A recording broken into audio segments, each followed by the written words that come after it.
Hey, hi, good morning, everyone. Let me share the screen.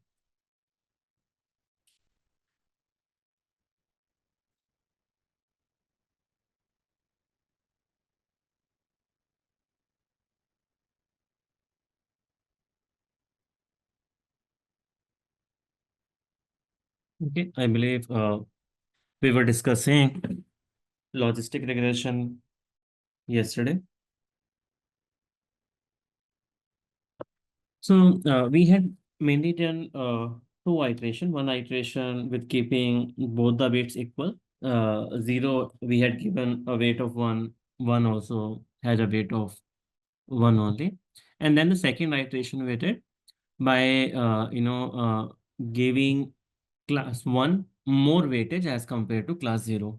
So we gave class 1 10 times more weightage as compared to class 0.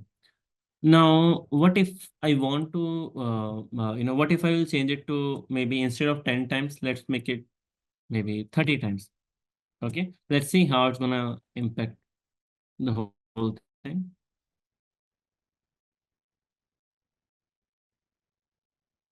Okay, I would have to run the codes from top to bottom. Any guess what will happen?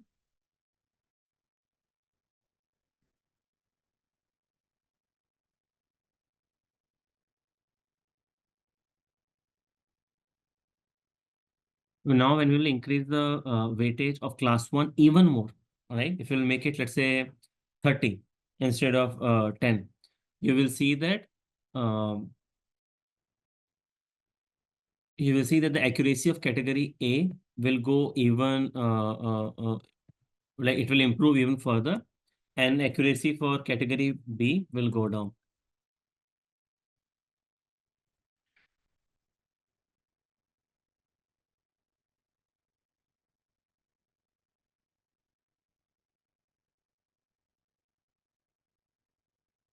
Right? So this time I have given a weight of 30. Now let's try to create the confusion matrix. Now let's see.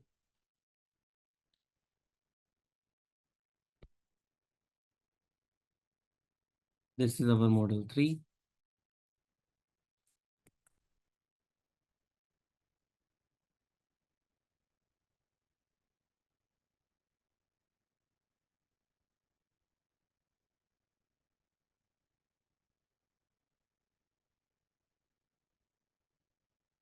5524, 5524, 333, yeah, 4530, and 875. Right? See, now when we have increased the weightage of category A even further, okay, here in this first case, we had 1 raised to 1. 1 raised to 1 means that, both the, just 1 minute, both the categories had the same weightage. Both the category had the same weightage here. Then I made it 1 raised to 10. And then I made it 1 raised to 30. And see how the results are changing as I'm increasing the weightage of category A.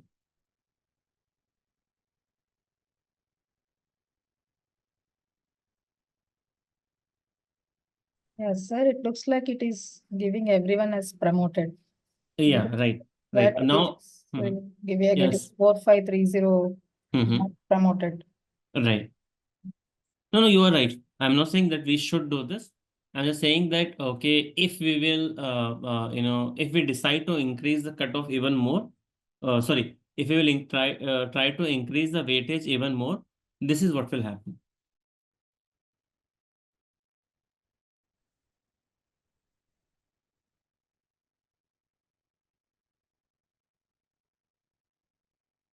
Okay, done. Any question?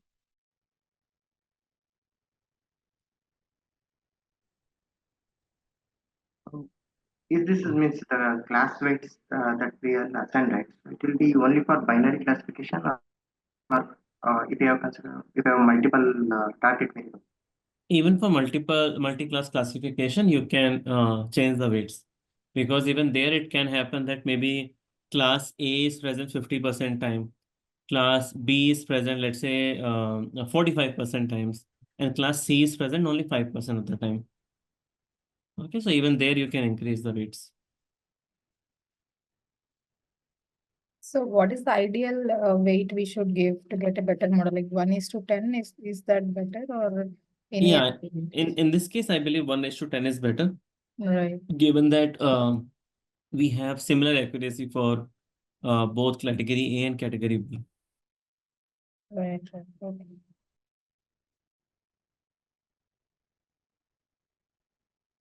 Like the weightage, it will depend upon the ratio, right?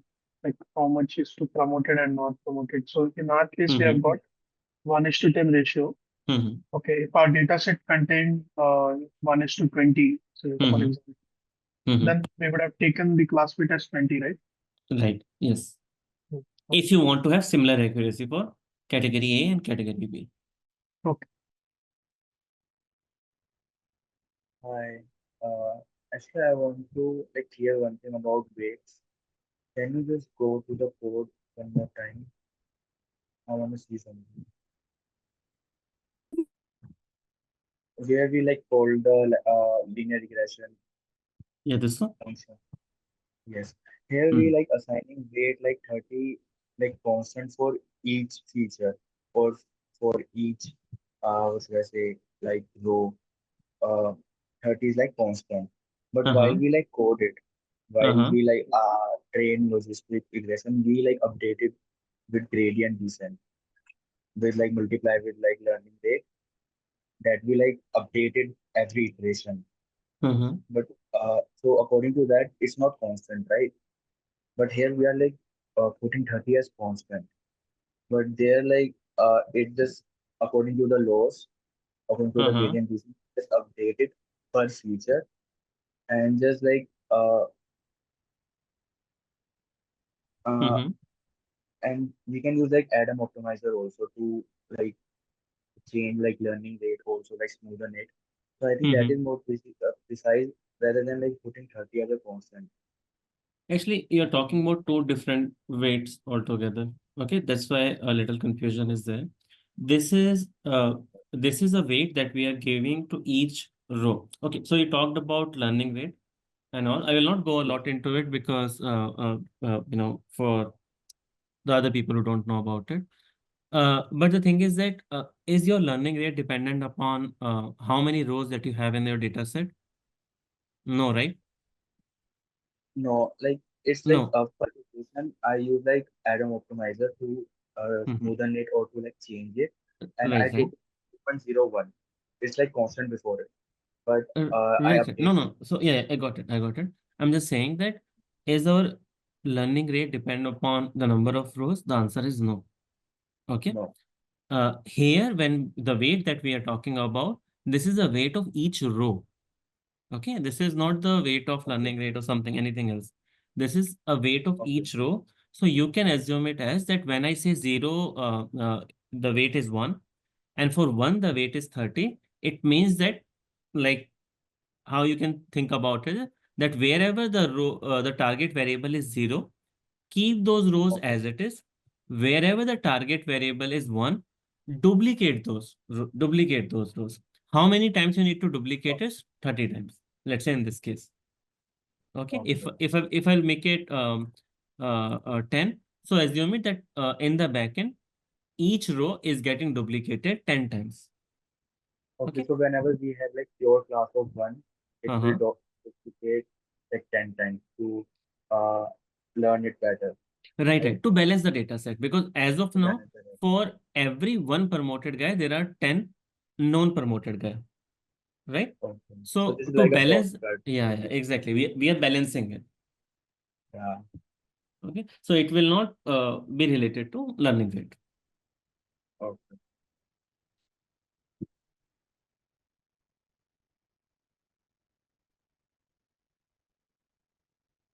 Any other question, anyone? So the class weights, are they applied for only input variables or both input and output variables? The class weights are not applied on the variables. It is applied on a row. Okay. I meant the same. Yeah, Right. Yeah. It will be applied to all the rows. all the rows, including Yes. both Yes. dependent feature and independent. Okay. Right. Okay. Let me change it and rerun it. Let's keep it 10 only.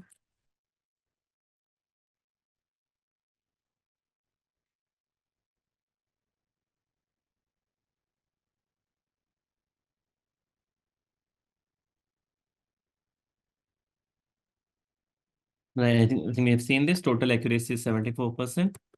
And, our recall or sensitivity is 78%. Same thing. Yeah. And then we are just making two ROC curve. The one ROC curve belongs to the first model that we created, this model. And second ROC curve belongs to the second model that we have created after changing the weights. Okay. So in general, in real life, this is how a ROC curve looks like. Because we are not just checking 10 different cutoffs. We are checking a lot of different cutoffs. Okay, so we can see that the second model that we had created is comparatively a better model as compared to the first one.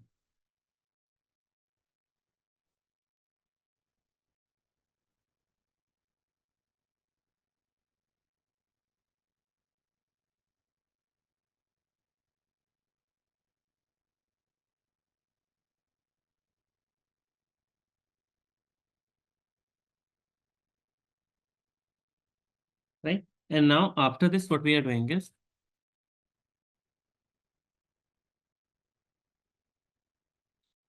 just 1 minute. Yeah.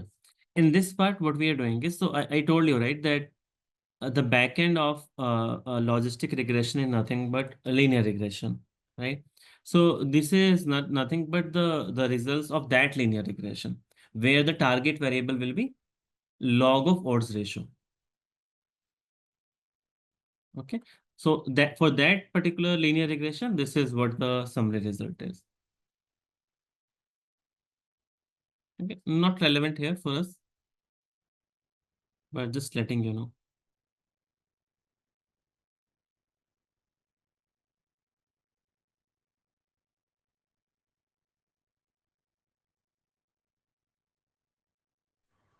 Yeah, Puneet, for few values, the alpha is more than 0.55%. So should we need to remove it or not?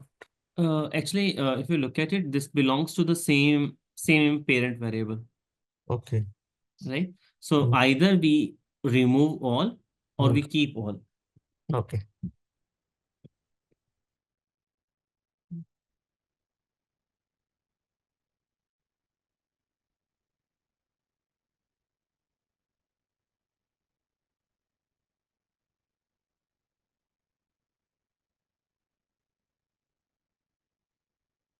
Okay, if no question, then we'll move on to the next part.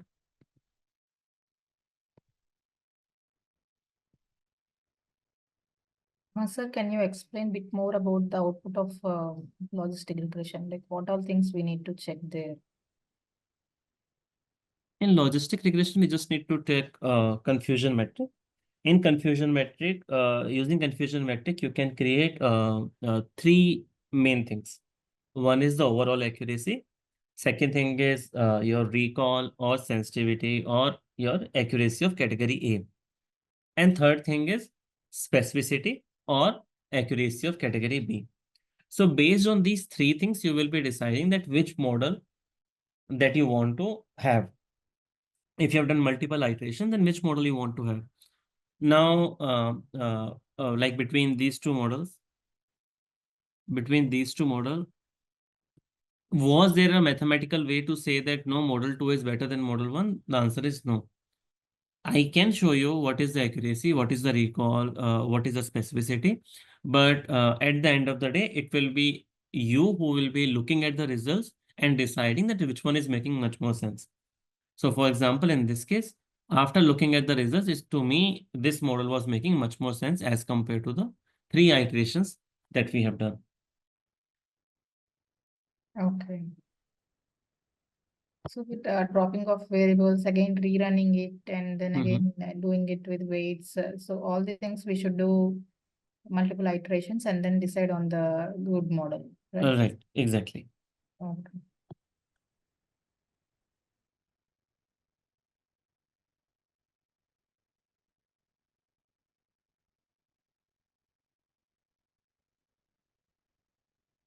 So while going through some articles, Mhm. it provided some descriptions to the optimizers. Like, is it important to learn about the optimizers to get Can you give me an example? the 1 minute? Like, one of them was Newton, LB, Mhm. FGS, Powell, and then Mhm. so these are the methods, like, Okay, for and the, what was they optimizing the runtime? it was optimizing the model line based on the maximum iterations. No, let's say when you say optimize, we always optimize something, right? Let's say, are you optimizing the runtime or you're optimizing The like model itself, the model itself.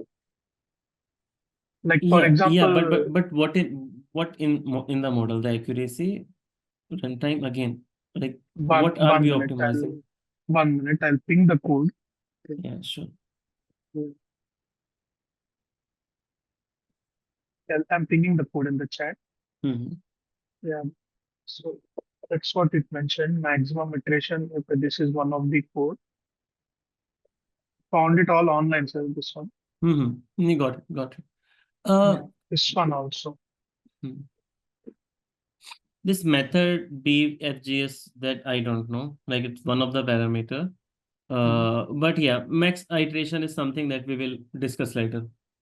Okay. Okay. Okay. The other one I don't know. Okay. So these are all the methods, which have been given, like Newton, LB, FGS, Powell, and then these are all. They said it's different optimizers, Okay. logistical models. Mm-hmm. That's what they mentioned. It's there in the site, at Scikit-learn official site also. Sure, sure. I'll check and I'll let you know. Okay, sir. Okay, thank you. Okay. I have not used it before. Okay. Uh, cool. Let's start with the next topic. That is. Please, I have one doubt from my side. Mhm. So, on normal thing, I don't see anywhere most of the people use logistic or linear. So, what will be the most used unsupervised learning or how it is? No, actually, I am not sure why you said that, but the logistical linear regression is very widely used. So, No. of all the machine learning techniques that we are going to learn, you will see that we have spent the most time on linear and logistic regression. The reason being is that these two are the most important one also. Okay. Okay. So, a lot of people use decision trees also. But the reason behind using decision trees in general that it is easy to explain it to someone who doesn't know machine learning. Okay. Okay. So if I know that I need to do something very quick and then need to present it to the business, I cannot do in general logistic regression or linear regression because there it's difficult to explain the results to the business team, right? Who has not worked on machine learning. Okay. But decision trees are in general like easy to explain. So a lot of people create decision trees where they just want to show that at a very high level, this is what we are doing, right? And it will Okay. be easy for the other person to understand. But like the proper data scientist work, in general, we don't use decision trees, right? Because that's very basic machine learning technique and very widely used linear regression, logistic regression. And even in linear and logistic regression, linear regression is very widely used. Okay. Okay, because I worked on my few projects, but most of the time it was unsupervised learning because there's no data or anything. Right, right. So actually what happens is that in whatsoever company we work, right, they always have a kind of business problem that we are trying to solve, right? Okay.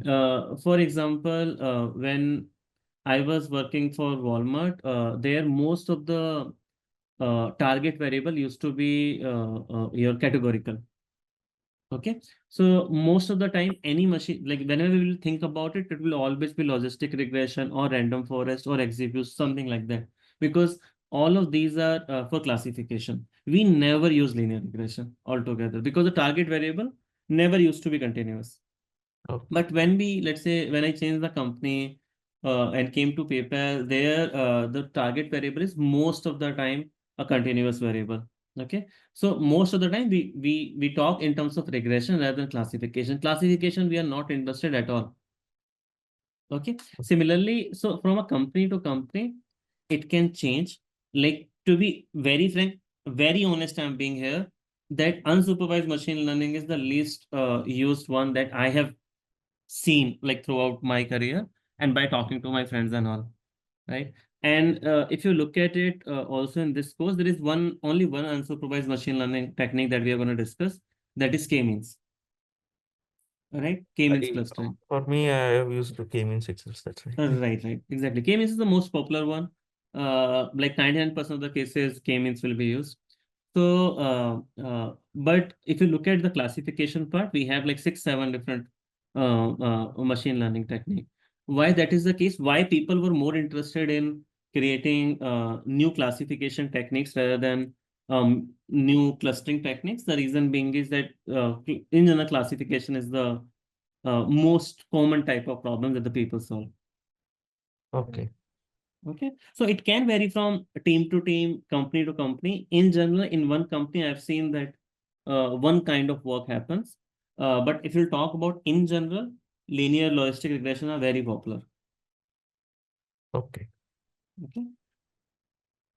So one thing, Mhm. whatever code you written, so we should Mhm. be knowing it No, not at all. Not at all. Right. Just the basic things, that we do in general, especially on the top. Right. If I'll talk about how many rows are there, rows and columns, like how many null values, what is the data type. If I want to change a data type, how will you do it? If I want to create a new variable, let's say, I want to create a flag that if KPI met greater than 80% is 1, and let's say if award win is also 1, then I want 1, otherwise I want 0, right? Something like this. So those things you should be able to do without doing Google. But Okay. rest of the things, nothing you need to remember, not a single line of code. Okay. Okay. But yes, at least you should be able to understand what is happening everywhere. Not even in interview they'll be asking this. 110% they will not ask. If someone asks you, it will never happen. Never happen. Okay, not possible. Okay, just focus on the numpys, pandas, matplotlib. That much is enough. Writing loops, like for example, for loop, while loop, these kind of a thing. Nothing from data science perspective you need to remember.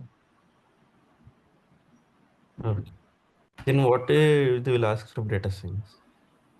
In data science, they will be asking you theory related to machine learning. Okay. If it will be a Python node, then they will be asking you things like, tell me what is the difference between a dictionary and a list.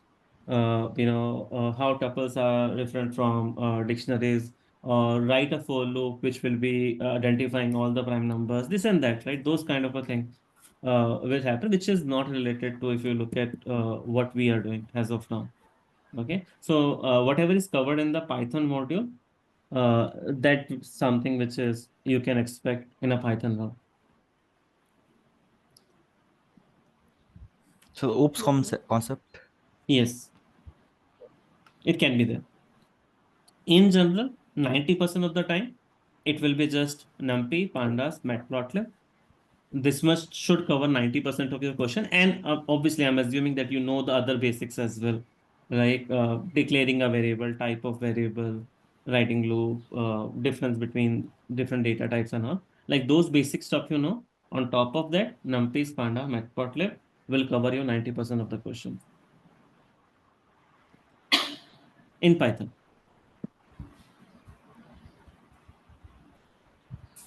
Okay, cool. Let's start. So, decision tree, as I was telling, it's the most simplistic machine learning technique which is there. And one of the reason behind this being popular is that it is very, very easy to explain it to someone. Okay. Whether we realize it or not, I think decision tree is something that we all use in our day-to-day life. Okay, while making any decision, right? We use decision tree in our mind. For example, a very basic example will be something like this. Okay, whether I'm hungry or not. If I'm not hungry, I'll go to sleep. Let's say if I came back from office, I will ask myself, okay, if I'm hungry or not. If I'm not hungry, I will go back to sleep. If I am hungry, I will see that how much money that I have. If I have good enough money, maybe I'll go to a restaurant. If I do not have good enough money, maybe I will buy something from the roadside stall. Let's say I will go and I will have dosa, idli or something. Okay, so like this kind of a decision is nothing through your decision tree. Or maybe let's say if you're trying to decide where I should how should I plan my, just 1 minute, this thing got changed. Okay, yeah, so let's say if I'm planning my holidays, like I want to decide where should I go for holidays.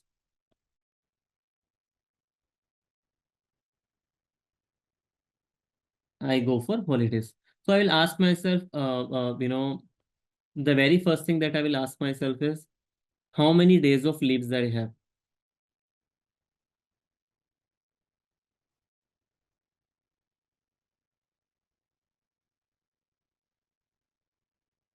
Right? So maybe if it is more than 7 days, and it can be, let's say, less than 7 days. If it is more than 7 days, maybe I can go out of state as well. I can go, out of country as well.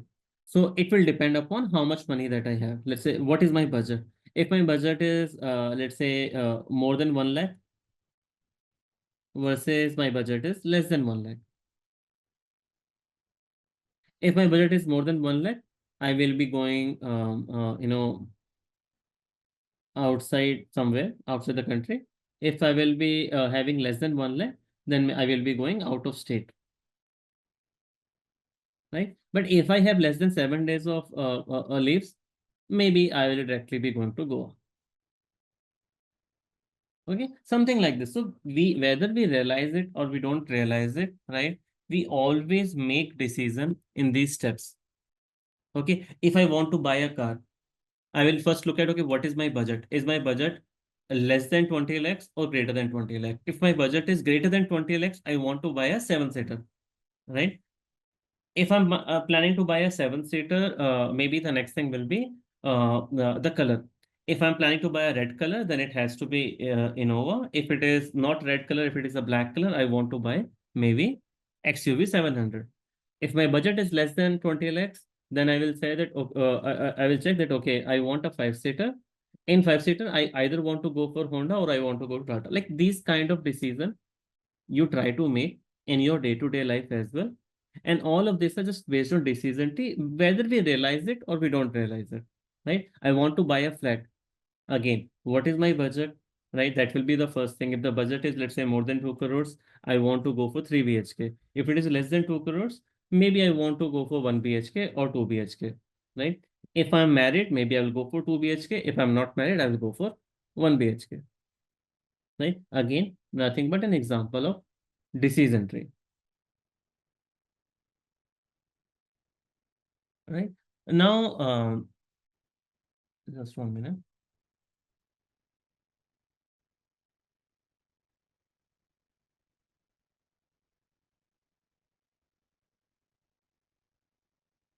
Right. Now, similarly, how this is used in terms of machine learning is, in machine learning, we will have some target variable and we will see that what are my chances of survival based on different variables. If I'm talking about, let's say, Titanic dataset, it's a very famous dataset, Titanic dataset, where you have the age of the passenger, you have the gender of the passenger, you have in which class that passenger was traveling, in the first class, second class, or third class, right? And based on that, whether you are a child or you are an adult, and based on that, the people try to predict that, well, what are the chances that you would have survived on the Titanic. In this case, what are my input variables? My input variables are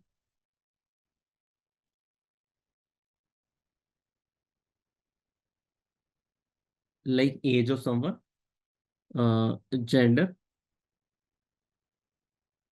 then I have, let's say, class, right? In which class you were traveling. Let's say these are the main variables that I have. Okay. Now, what is going to be my target variable? My target variable is whether someone will survive or not survive.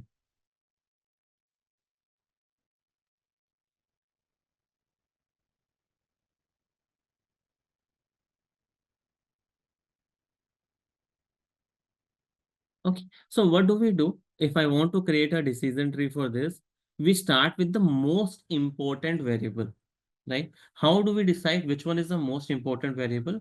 The variable which will be able to classify the data. Let's say right now, hypothetically, I have survived,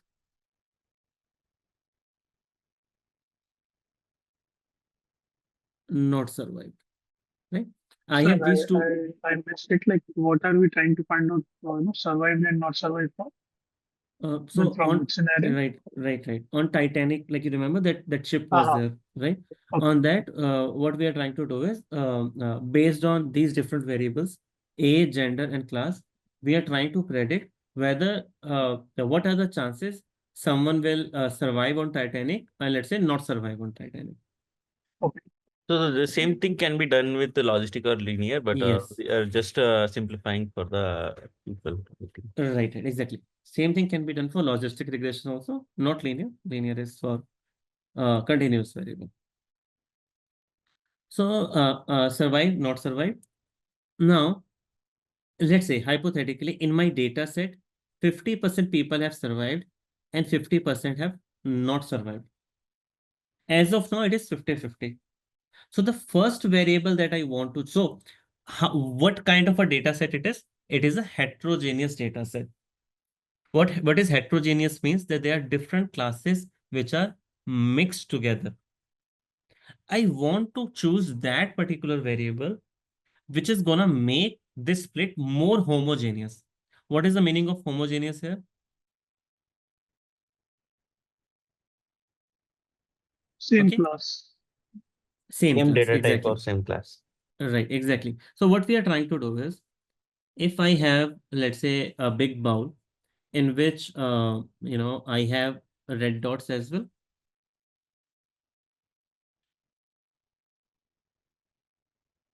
and I have, let's say, green dots as well. These two classes are there. So right now it is a heterogeneous group. Okay, I want to choose that variable as my first variable, which can split this group into two homogeneous groups. Obviously, in the very first time, if you are expecting that in the very first time itself, I will be able to get this kind of a data, all green in one, all red in one, then that is not correct. Okay, when I say we will choose that particular variable which will make it homogeneous, comparatively homogeneous. Okay, compared to this one. So it might not look like this, but it should look something like this.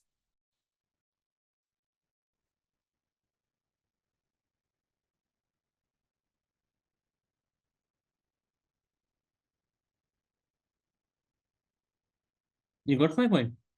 So we had like a mix, and then we are choosing that particular variable which can differentiate between red and green with a very high accuracy.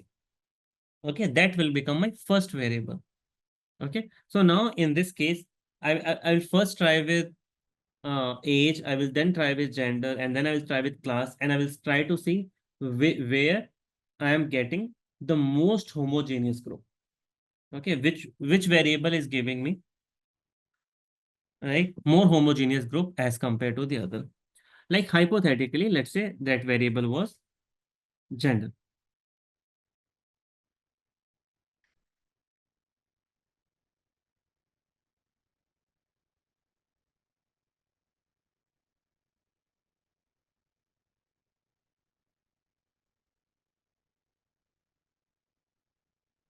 Hypothetically, that variable was gender.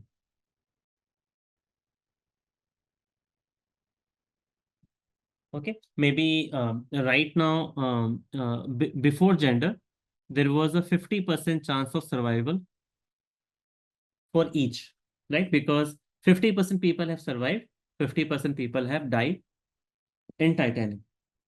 Okay, so in the base data set, there's a 50% chance that whether someone will survive or someone will not survive. Now what we will do is, we will split this thing by gender.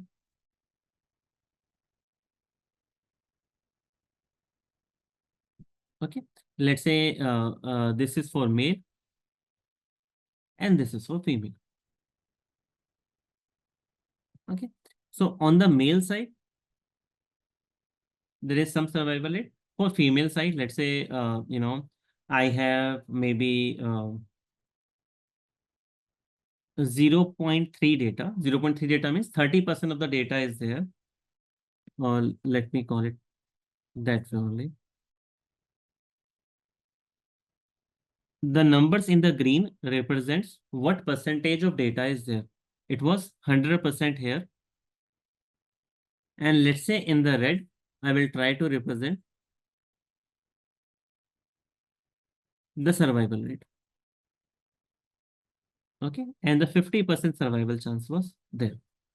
Then I splitted the data based on gender, male and female. Female, we have 30% of the data, and survival rate is maybe 73%. Okay, so if you are a female, there is a 73% chance that you will survive on Titanic. If you are a male, now what percentage of data is remaining here? 20%. 70%, right? And survival chances will it be more than 50% or less than 50%? Less than 50. Less than 50%, right? Because the average is more or less 50%. So this is 73%. This cannot be more than 50%. So let's say this is 35%. Okay. Now what we will do? We will check for the next variable. We will see that if I will split this further, if I split this data further, okay, by maybe age, then what will happen? So I'm gonna split this data further by age. This one is, let's say, greater than 12 years old. This one is less than 12 years old. Okay. Now, this 70% data out in this 70%, maybe 20% were less than 12, and let's say greater than 12 was maybe the remaining 50%. Okay, and there will be some survival rate. Here, let's say it was 50%, and here, let's say it was 20%. Okay, then I will split it further by class.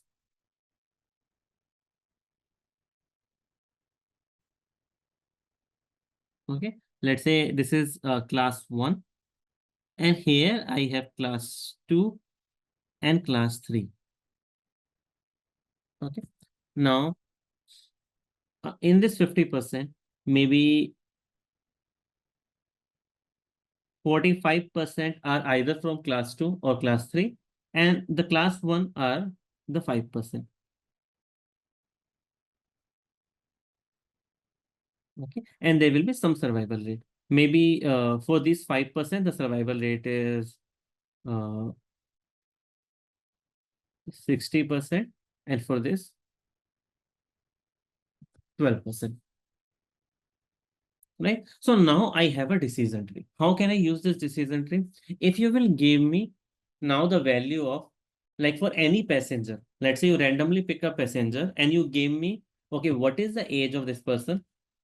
I said, okay, what is the age of this person? You said, okay, he is 18 years old. What is the gender of that person? Let's say she's female. And from in which class it is she is traveling? Let's say first class.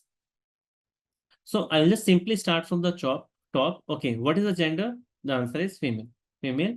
There's a 73% that chance that she might have survived. So what will be your prediction for this particular person? Survived or not survived? Survive. Survived, right? Because there is a 73% chance that this person has survived. So if I would have to give one value to this person, that will be survived. Now, if I have another data point, someone is, let's say, 14 years old, male, and traveling in, let's say, maybe class 3. Then, so, okay, start from the top, male or female? Male. Then greater than 12 years or less than 12 years? Greater than 12 years. Okay. Then which class? Class 3. So what is the chance that that person has survived? 12%. Right? So my prediction is going to be Did not survive. not survived. Not survive. Right? So now we have created a decision tree, and based on the input variable, for each input variable, I can predict what are the chances that where someone has survived or not survived. Based on those chances, I can give one particular class to that particular person. Okay. So in general, how we do it is we say that wherever the chances are more than 50%, those are the buckets where I will be saying that the person has survived. Okay. And we talk about like classifying a bucket only for the last nodes. I will not check here. I will just check in the last node where there is no further split. It is called leaf. Okay. Similarly here, for the simplicity's sake, let's make it maybe 53%.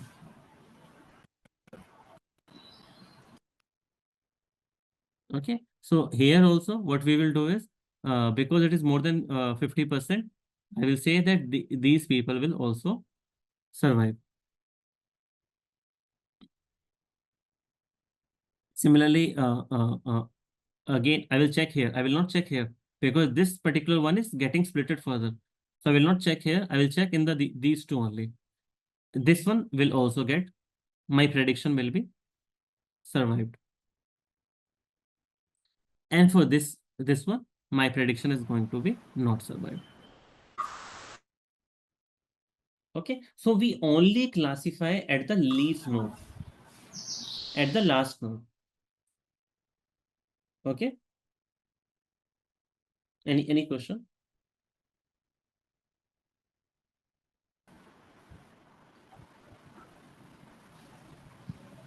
So we haven't drawn anything for females. So the decision ends at here only at 73% survival rate. Right. So actually, we will discuss like a little later in this class that when do we decide that we don't want to split it any further. Okay. But let's say here we have decided that we don't want to split it any further. And the splitting can be done only in two groups, not more than two. So there are different kind of decision trees. The one that we use most of the time, the splitting happens only in the two groups. Okay. Okay. 99% of the cases it will happen in two groups. But yes, theoretically you can make more than two groups as well. Okay, but you will not see anywhere. like people splitting more than 2 groups. Okay. Okay. So yeah, this is how a decision tree will look like. And then one more thing that we need to remember is it is called a decision tree, right? So in general, how a tree looks like? A tree looks like this.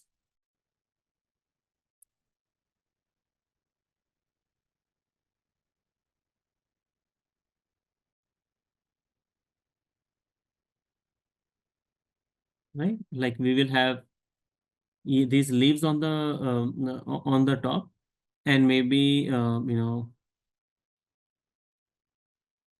these roots in the bottom, right? So we have leaves here, and here we have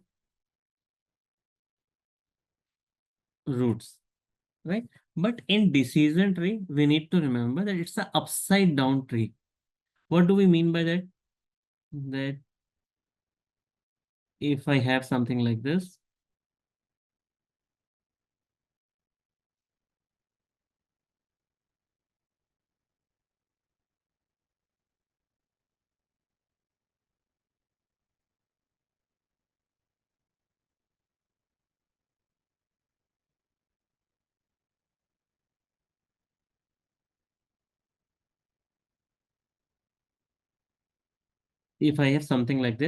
then the top one is called root node.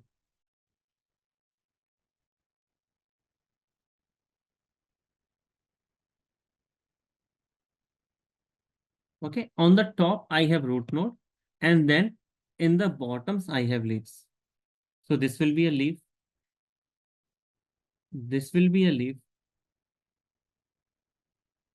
The last ones are called leaf.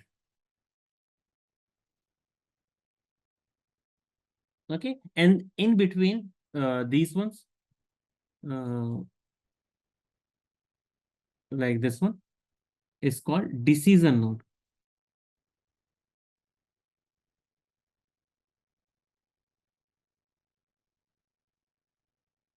Okay, because here we are taking a decision.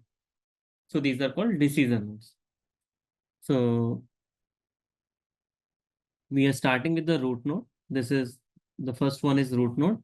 The ones that are going to mark in yellow are the decision nodes. This one, this one, this one.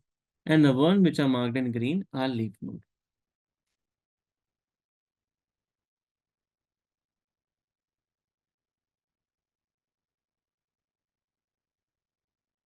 Okay, these are leaf node. Clear? So it's the upside down tree. In general tree, leaves are on the top, root is in the bottom. In decision tree, root is on the top and leaves are in the bottom.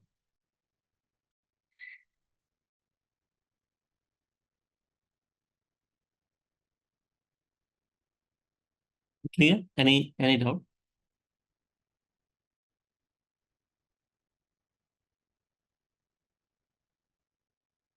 Okay. Now in the next slide, what we will try to say is that so we talked about this thing that the one which will give us the most homogeneous group that will come on the top, that variable will come on the top. The one which will be able to give us the most homogeneous group, which is possible. Now let's try to understand it from a mathematics perspective, because when we say homogeneous, it sounds very easy, sounds very nice, but there has to be some mathematical way of finding out which variable is better than the other. Okay, so we'll try to understand it. Hello, Puneet. Yeah, actually, sorry for the interruption. My laptop suddenly got shut down. Can you explain what is this decision trees?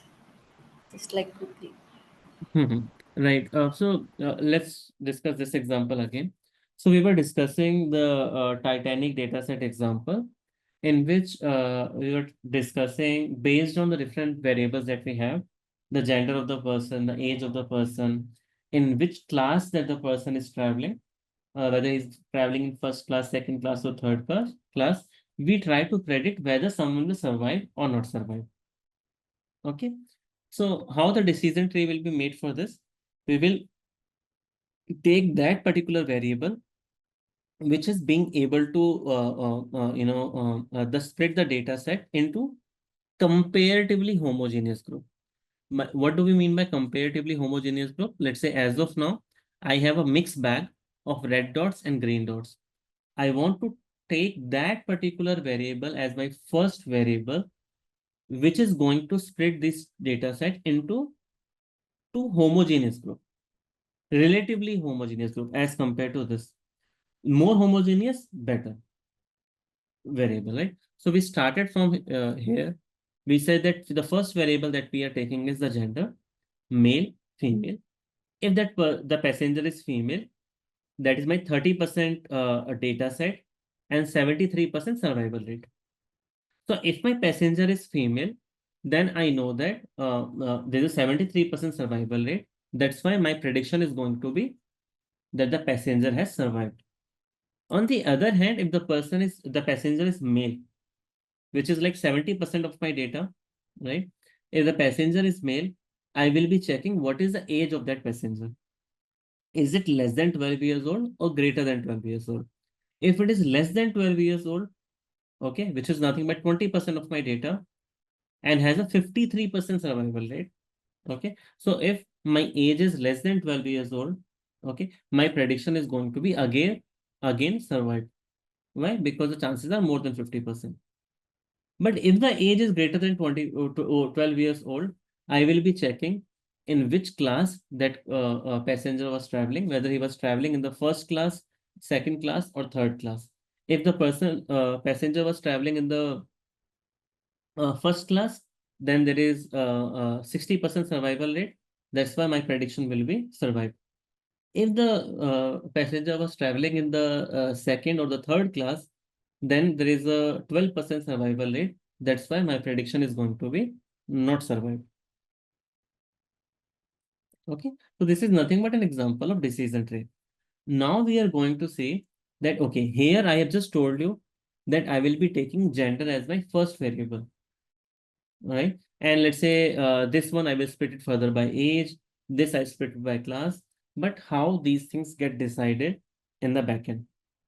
Okay, a machine learning model will not pick each and every variable and then choose the first variable based on the face value, that okay, this one is looking good, right? Every decision is taken in machine learning using some mathematics, right? So that my machine learning model can decide without any doubt that this should be the first variable. So we'll try to do it using an example. First, we will do it by hand, like here in the PPT. Then the same data set, I also have it in the Excel. We will, on the same data set, we will try to create a decision tree in Python, and we will see that whether we are getting the same decision tree or not. Okay, so whatever we will do by hand, we will also try to do it by Python, and we will see whether the results are matching or not.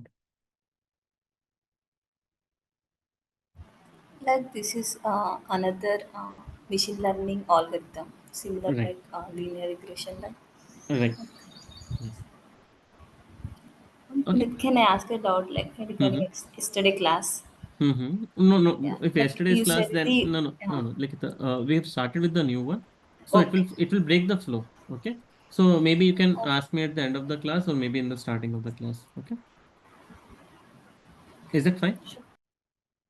Yeah, Okay. So let's say I have three variables. I have one variable is my gender, other variable is height, another variable is class. Okay, these three variables I have, and based on these variables, I want to predict whether someone will play cricket or not play cricket. Okay, so I have total number of students as 30, out of which 15 play cricket. That is a 50% chances there. If you will take a random a student out of this group, then there is a 50% chance that he will be playing cricket. Okay. So we will start we'll start with each variable. We'll take first gender variable, then height variable, and then class variable, and then we'll see which out of these three variables is giving us more homogeneous group. Okay, how do we do that? We do it based on Gini value. Okay, so we will be calculating something called Gini value. Okay, let's see.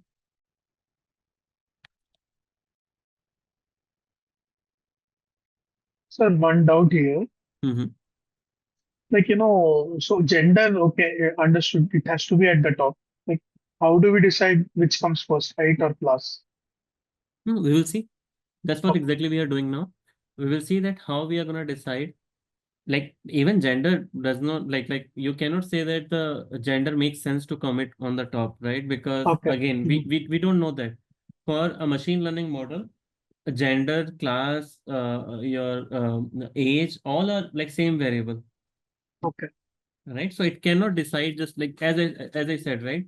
We humans can take that decision, like which variable is seems to be more important than the other, but my machine learning model cannot. It doesn't understand what gender means, right? Or what Okay. age means. So we will see from the very starting itself, how can we decide which variable we should take. So to do that, what we do is we calculate something called Gini value for each variable.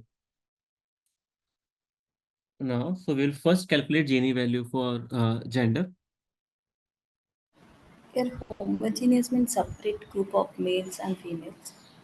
Homogeneous means, yes, separate groups of similar type of people.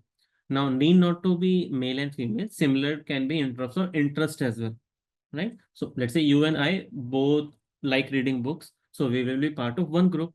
The other people, let's say, who don't like reading group will be part of group B, right? So this is also a kind of classification, right? So need not to be just based on gender. Okay, so depends upon what is our target variable. In case of Titanic data set, a homogeneous group means all the people who survived, that is one group. All the people who unfortunately died, that will be the second group. So Gini value here, let's say for gender.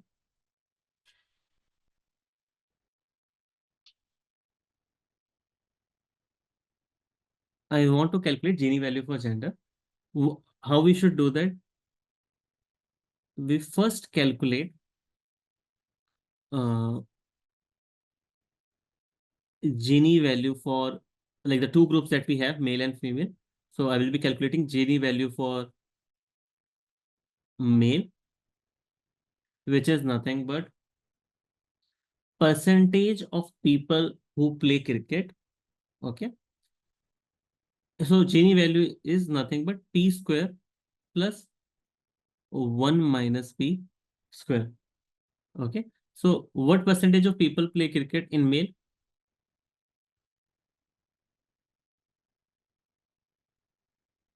65%. Right? 20 students are there, out of which 13 play cricket, that is 65%. So 0.65 square plus 1 minus 0.65 square. Okay. This value will be, let me calculate it with the phone. This will be 0.54. Okay. This is the Gini value for male. Similarly, I will calculate Gini value for female.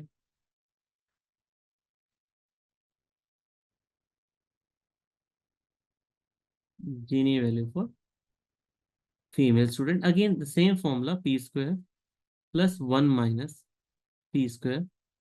In girls, what percentage of girls play cricket? 20%. 20%, right? Here. So 0.2 square plus 1 minus 0.2 square. Okay. So it will be nothing but 0.04 plus 0.64, right? So 0.68.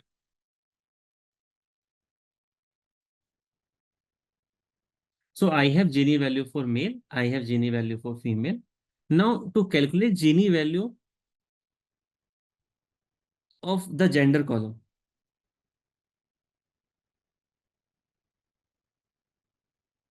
Puneet, Gini value means p square plus 1 minus p square. Right. Yes. Right. Now, when we calculate Gini value for gender, it is nothing but weightage average of Gini value of male and Gini value of female. Weighted average we will take. We will not take a simple average. Okay. We will see that whether the proportion of male is more or proportion of female is more. If proportion of female is more, right, then the Gini value of female will contribute more to the Gini value of gender. If proportion of male is more, then the Gini value of male will contribute more to the Gini value of gender. Okay. So how do we calculate, uh, you know, how do we calculate weighted average? Very simple. We will take total number of male student divided by total number of student. That is the percentage of male student multiplied by Gini value of male 0.54 plus percentage of female student 10 by 30 multiplied by Gini value of female 0.68. Is this formula clear to everyone? What we are doing here? Yes. Clear, right? This is nothing but weighted average. Okay. If you will solve this, you will realize that the Gini value of gender is coming out to be 0.586. Okay. So what we did, we first calculated Gini value for male, Gini value for female, and then we just took a simple weighted average that will give me Gini value for gender. Okay. Now I will keep on sharing this screen. Can you please calculate Gini value for height? Okay, I'll keep sharing the screen. You calculate Gini value for height.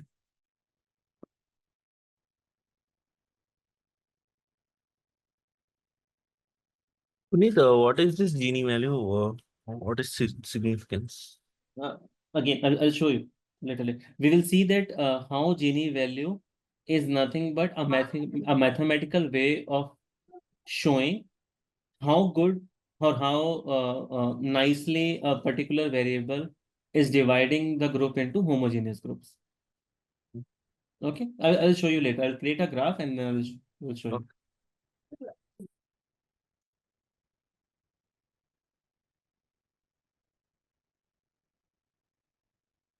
Okay, calculate the Gini value for height.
Let me know when it is done.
Okay, very nice. So let's try to do it step by step.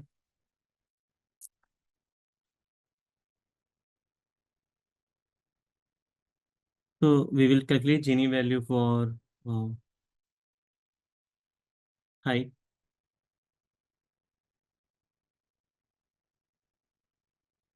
To do that, we first need to calculate Gini value for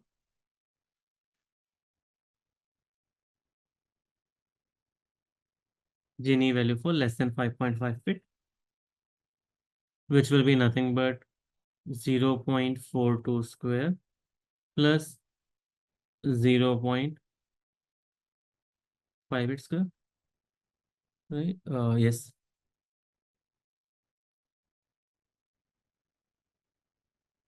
This will be 0.5128. Then I will calculate similarly Gini value for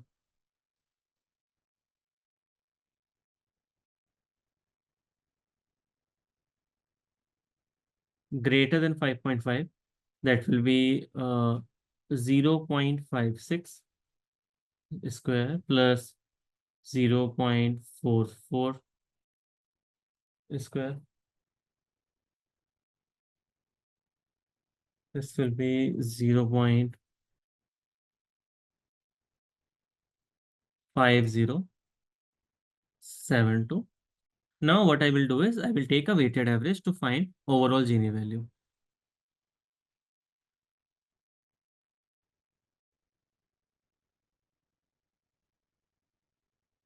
Gini value for height, which will be nothing but weighted average of this. So for less than 5.5, I have 12 students.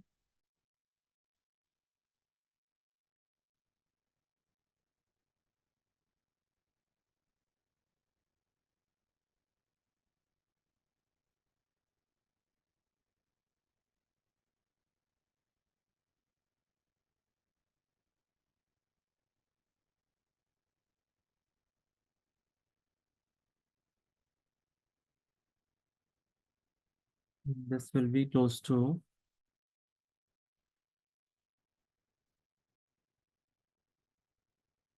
I'm getting 5072.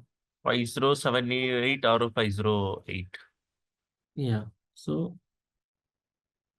I'm getting this value more or less. So if you're getting more or less this value, no, not 5072. Sorry, my bad.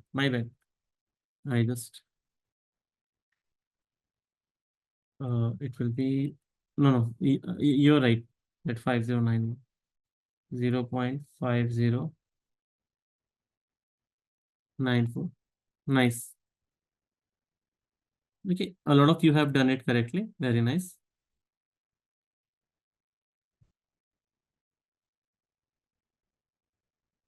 Okay, similarly, I will also calculate Gini value for class.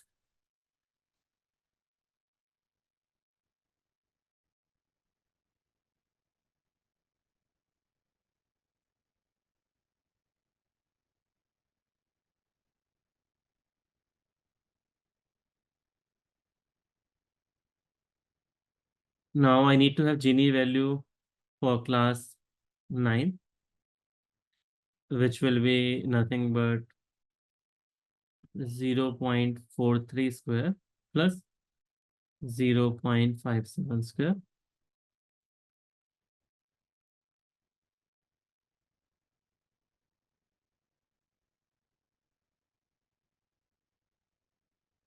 Okay. Similarly, Gini value for 10th class.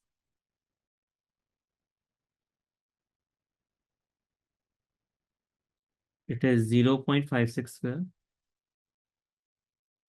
plus 0.44 square.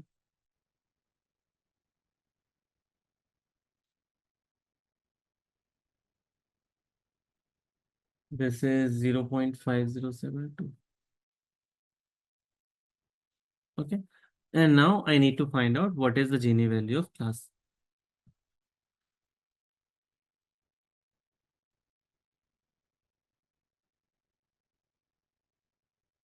Gini value of class is going to be 14 by 30 multiplied by 0.5098 plus 16 by 30 multiplied by 0.5072. So this will be, and correct me if I'm wrong, okay? I'm approximately writing a value. Okay, nice. Okay, 5084. Okay, so we have now Gini value for gender. We have Gini value for class. We have Gini value for height. Let me write it down at one place.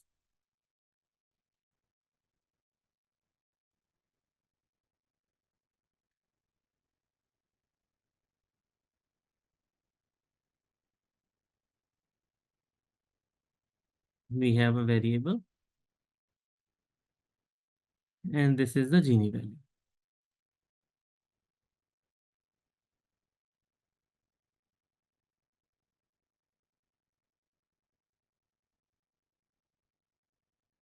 So in variable, I have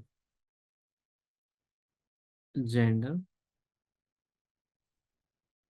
height, and class. For gender, the Gini value is 0.586.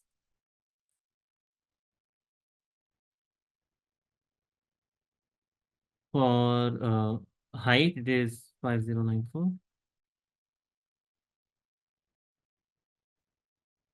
And for class, it is 0.508 something, right? 5084. Right?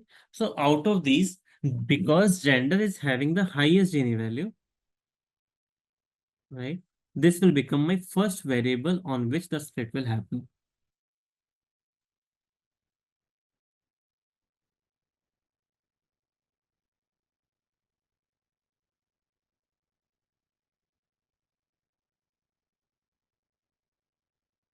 On which split will happen.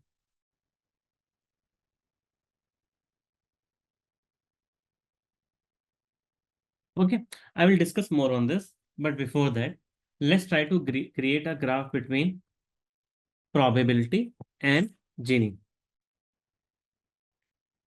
Let's see what is the relationship.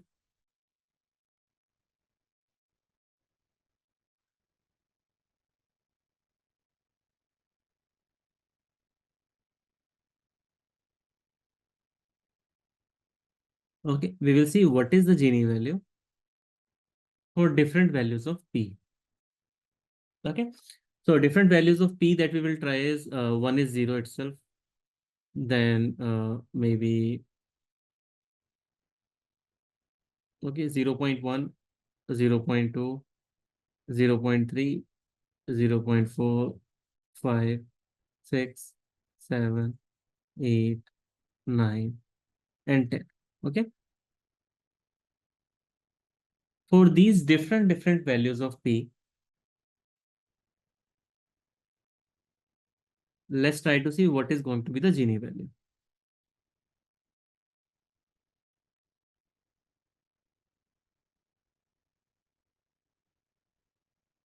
Okay, what is going to be the Gini? The first of all, let me write down the formula on the top itself. Gini value is nothing but P square plus 1 minus P square. Now tell me for probability 0, what is going to be the Gini value?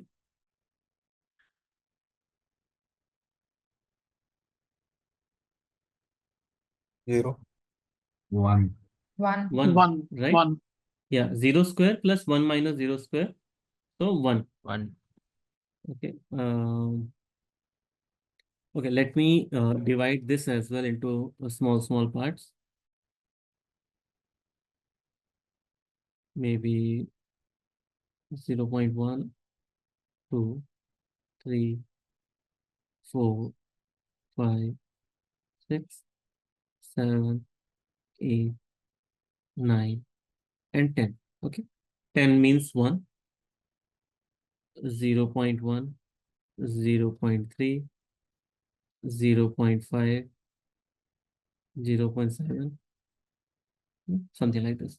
So the first point that we have calculated is that is 1.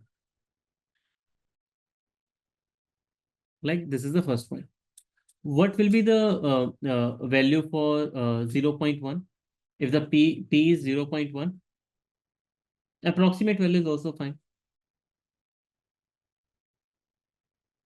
0.8.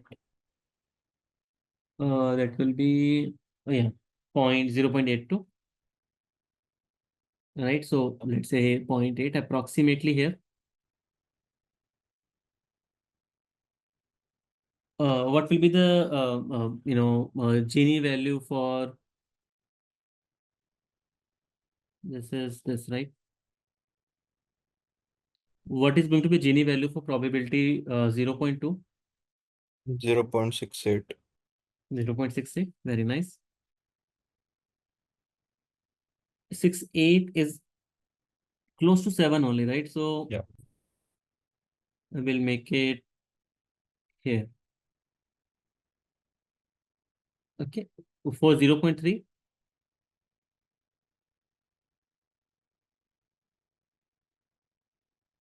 0.55. 0.57. 0.55. 49 57. plus 6, yeah, 0.57, right? Just 1 minute, 49, 0.58, okay. Wait. So it will be close to 0.6, right? A little here.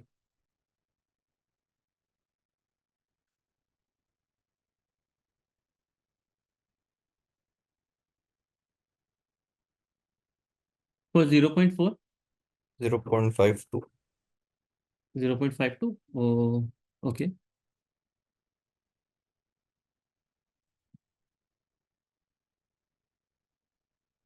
Approximately here. For 0.5, 0.5. 0.5.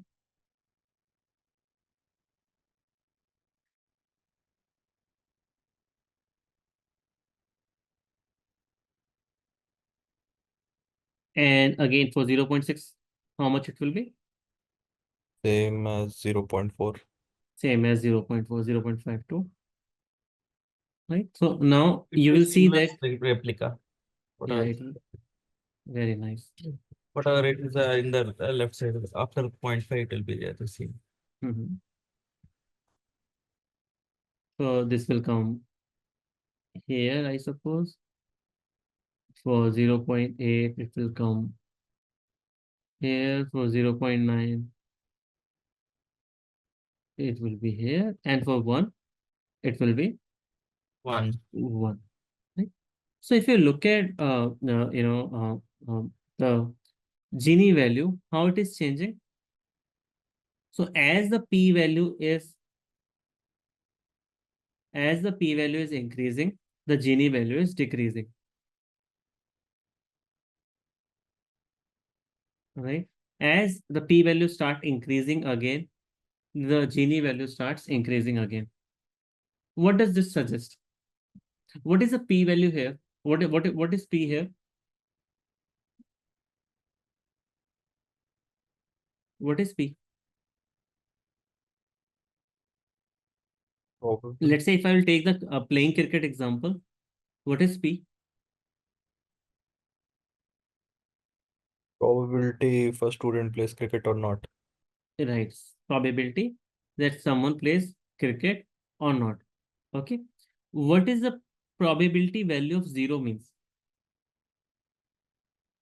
That it doesn't play. He doesn't play. Like, yeah, so it means that that particular group does not play cricket at all.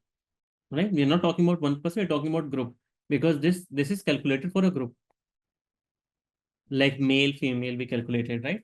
Height greater than 5.5, less than 5.5, or class 9th and 10th. So this is for group.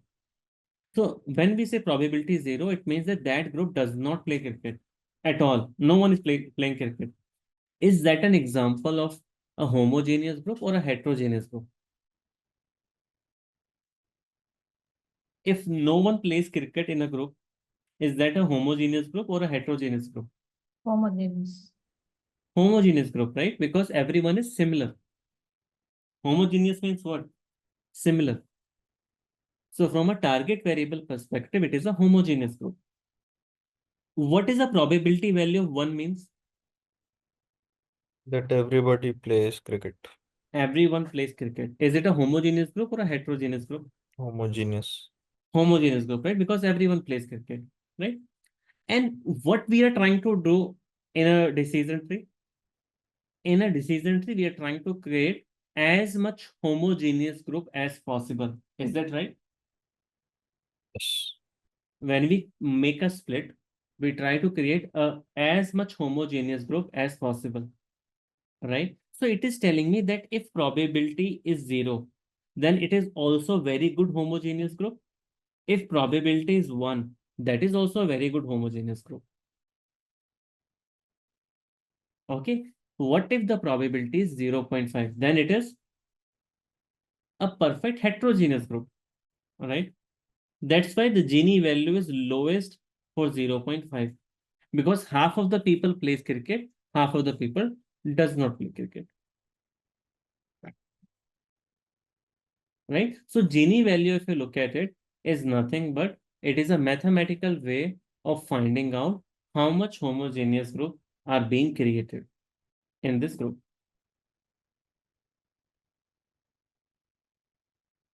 Is that right?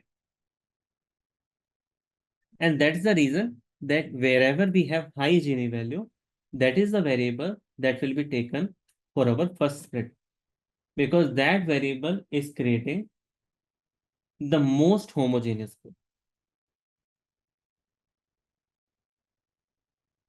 Okay. Any question?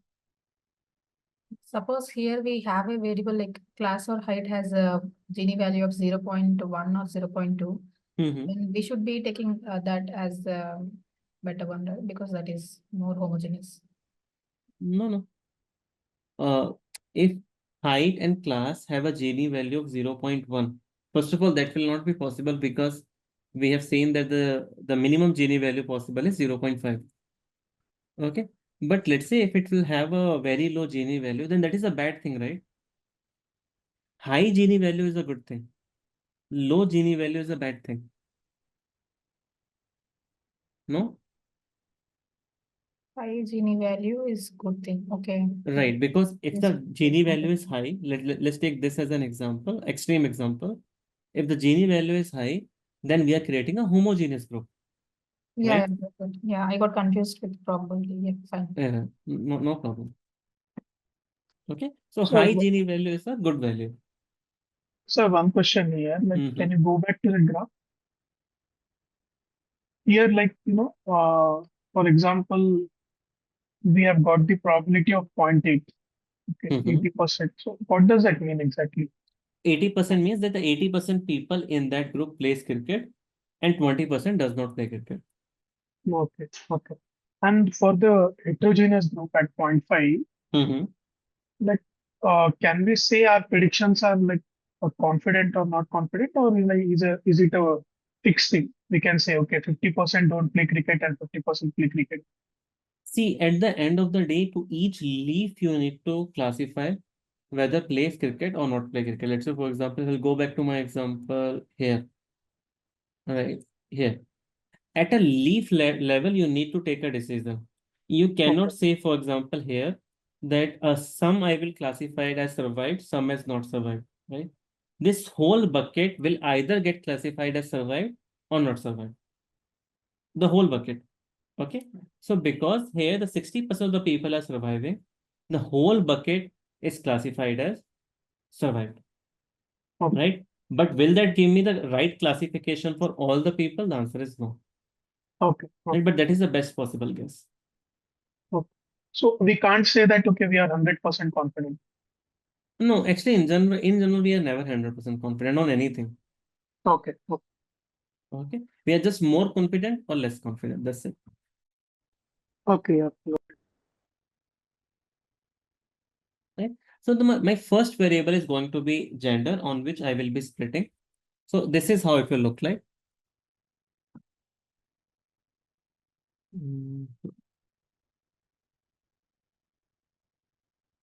So I will have a root node, right? This is a root node. And I'm splitting on gender. I will keep male on one side, female on one side. So all of these are, let's say, male. All of these are female. So here to start with, I had 30 students and there was a 50% chance that someone plays cricket. Now, when I have made the split,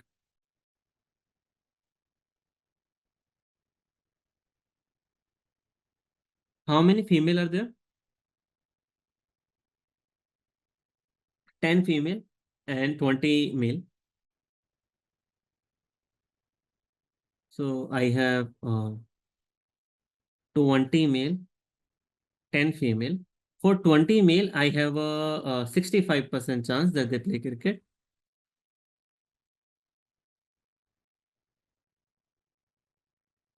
And here there's a 20% chance that they play cricket. Let me mark it in red only. Here I have 50% chance. Now, have I created homogeneous group, more homogeneous group or not? By making the split. Yes. Right? Yes, right? Because here 50-50 people were there. 50% playing cricket, 50% not playing cricket. So it was a heterogeneous group. By making this split, I have concentrated here more number of people who play cricket, and here I have concentrated more number of people who do not play cricket. So what I have done is I have put similar things together. Okay. Now what should be the next split? Or should I not split? How should I decide? What should be the next thing that I should do? Based on the class, like class 9th and 10th. So you're saying that, let's say, for example, if this is it, which one I should take as a next variable? As a next variable, I should take height because height value is more than the class. That's what we discussed. I mean, more the Gini value, the next branch will come that. Like, so actually Two the variables are more or less the same class and height. Will that make any difference? No, actually no. So because right, the machine learning is very imagine it as a person who will just follow the rule as it is being told, right? So it will just simply check which one is having the higher Gini. Let's say between height and class, height is having higher Gini, so it will choose that if it was selecting based on Gini. Okay, but here actually the next split will not happen based on these values. Okay, the next split will not happen based on these values. These values were only relevant for the first split. For the second split, we again need to assume that this is what my universe is. This is what my universe is. Let's say these three values are calculated assuming this as a universe. Now we would have to assume this as my universe and recalculate what is the Gini value for class variable, what is the Gini value for height variable. Similarly, I will check what is the Gini value for class variable and height variable here. Okay, so these three values that we have calculated was only for the first split. For the second split, again, I need to calculate Gini values. And now I need to calculate Gini value 2 times. One for this group, one for this group. For height, I will calculate Gini value for this group. For height, I will calculate Gini value for this group. For class also, I will calculate Gini value for this group and this group.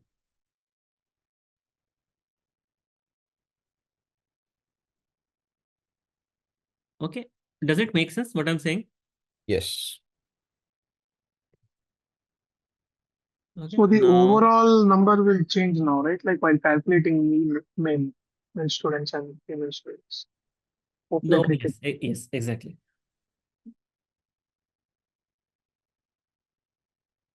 Okay. I have, let's say, this data. This data is exactly same as what we had, discussed in the slide. So what I have done is at an overall level. First, at an overall level, I calculated what is the Gini value for gender, what is the Gini value for height, what is the Gini value for class. Okay, same data set is there. So ideally, I should get the same values. I hope so. Yeah, more or less, we are getting the same values, right? 0.590, right? This is 0.59, then again 509 and 508, right? So out of these three, which one will be which will be the first variable that I will be selecting? Gender. Gender. Okay, so the split will happen based on gender. Now, once the split has happened, okay, this is for I have female here, male on the other side. Okay, now once this split has happened, sorry, my bad. Once this split has happened, for this particular group, again, I will be calculating what is the Gini value for height, what is the Gini value for class. For between height and class, which one is having more Gini value? Class. Class. So the next split will happen based on class. On this side, out of height and class, which one is having more Gini value? Height. Height, right? So the next split will happen based on height. Okay. So here,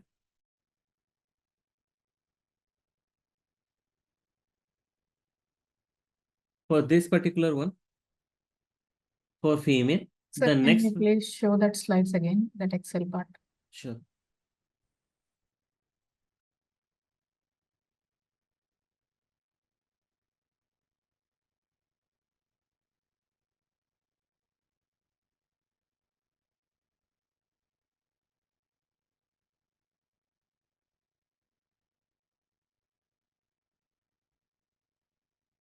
So here left side, it is after gender. Again, we have classified it on the basis of a class variable, right? Yes. On the right side, again, after gender, we have classified it on, again, height, right? Yes. Okay. Yeah, thank you. Sure. So now, so here the split will happen based on class for female. Let's say this will be of 9th class, this will be of 10th class. And here the split will happen based on height. Let's say greater than 5.5 feet, less than 5.5 feet.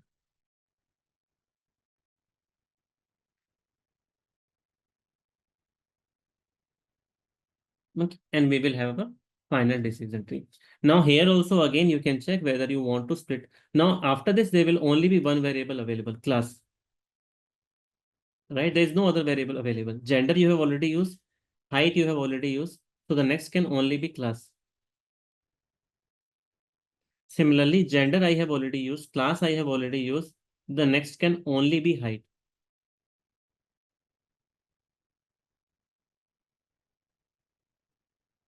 Okay, but this is how the tree will be made.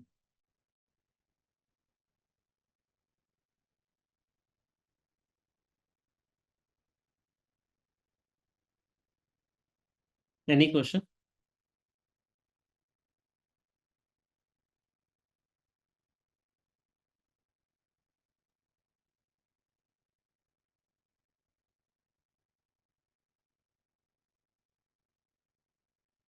No question?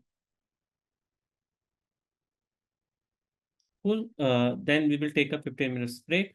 We'll come back and we will try to replicate this same thing in Python.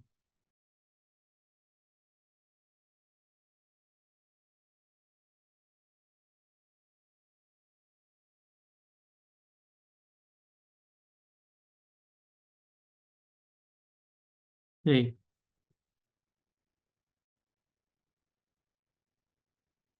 Okay, now the next part is let's try to replicate whatever we are seeing over here, right? So we are seeing that this kind of a decision tree will get created where the first split will happen based on gender. The second split for male will happen based on height, and for female, it will happen based on class. Let's see whether the something similar we are seeing for in Python or not.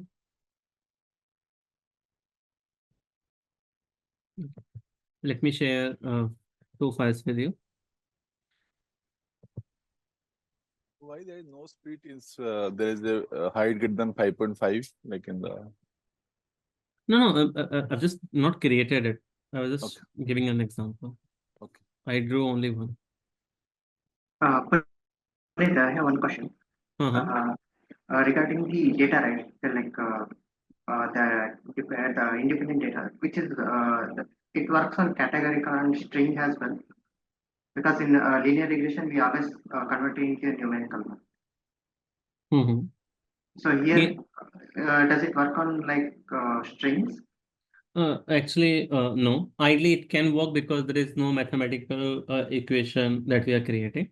But still, most of the ones will give you an error saying that you need to convert your categorical data to continuous. So a few package gives you an error, so few package doesn't, right? But it's always better to convert it to numeric.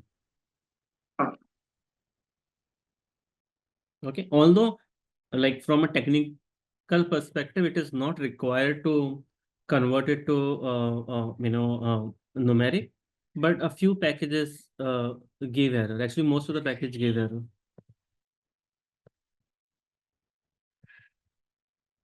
Okay. So I've shared two files with you. One is for the code and one is for the data.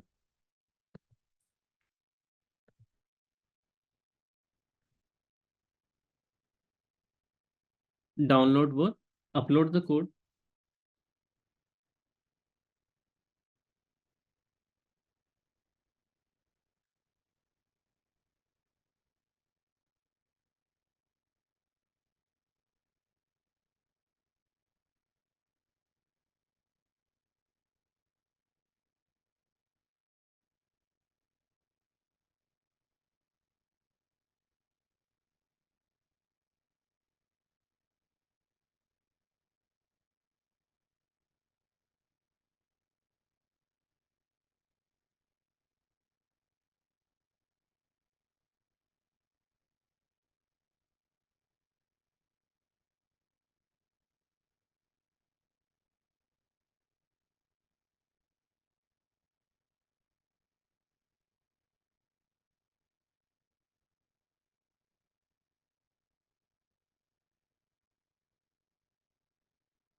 Okay, can we start? Cool. 1 minute. Again. 1 minute. Okay, sure. Take your time. No problem.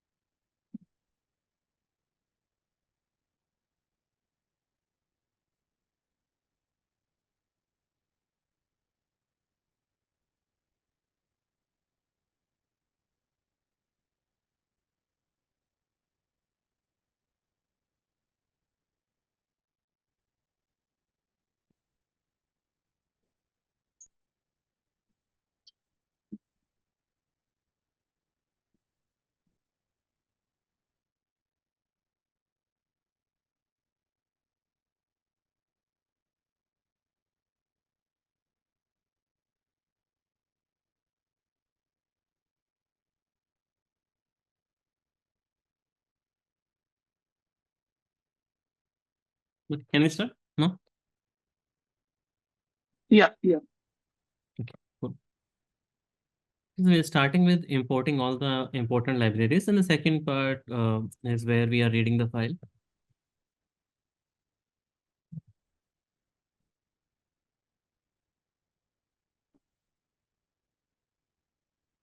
Okay. Then we are reading that file from a server to a variable. In total, if you look at it, we have 30 rows and 4 variables, right? 30 students we have already discussed. Now 4 variables are your gender, your class, your height, and one is our target variable. Like in total, 4 columns are there. Okay, gender column is categorical, height is categorical, class is categorical, and playing cricket is nothing but integer. Nice. If you look at the top 5 rows, this is how the data is.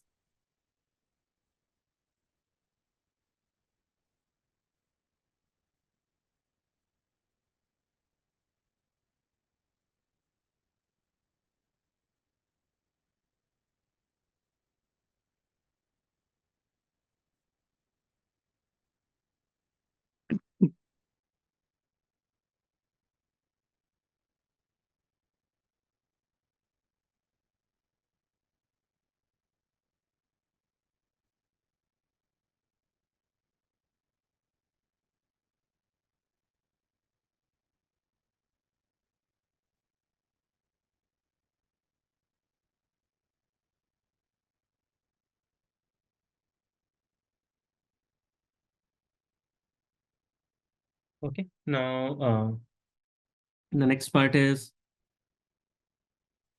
this, where we have a target variable. We're keeping the target variable separately, and rest of the data separately. Okay, so now I have input variable separately and a target variable separately. Now what I'm doing is I'm converting it into 1, 0. So everywhere I have 2 classes only. So I could have used dummy variable creation as well, the code that we had used for linear and logistic regression. This is another way of doing it. Okay, you are free to use anything that you want.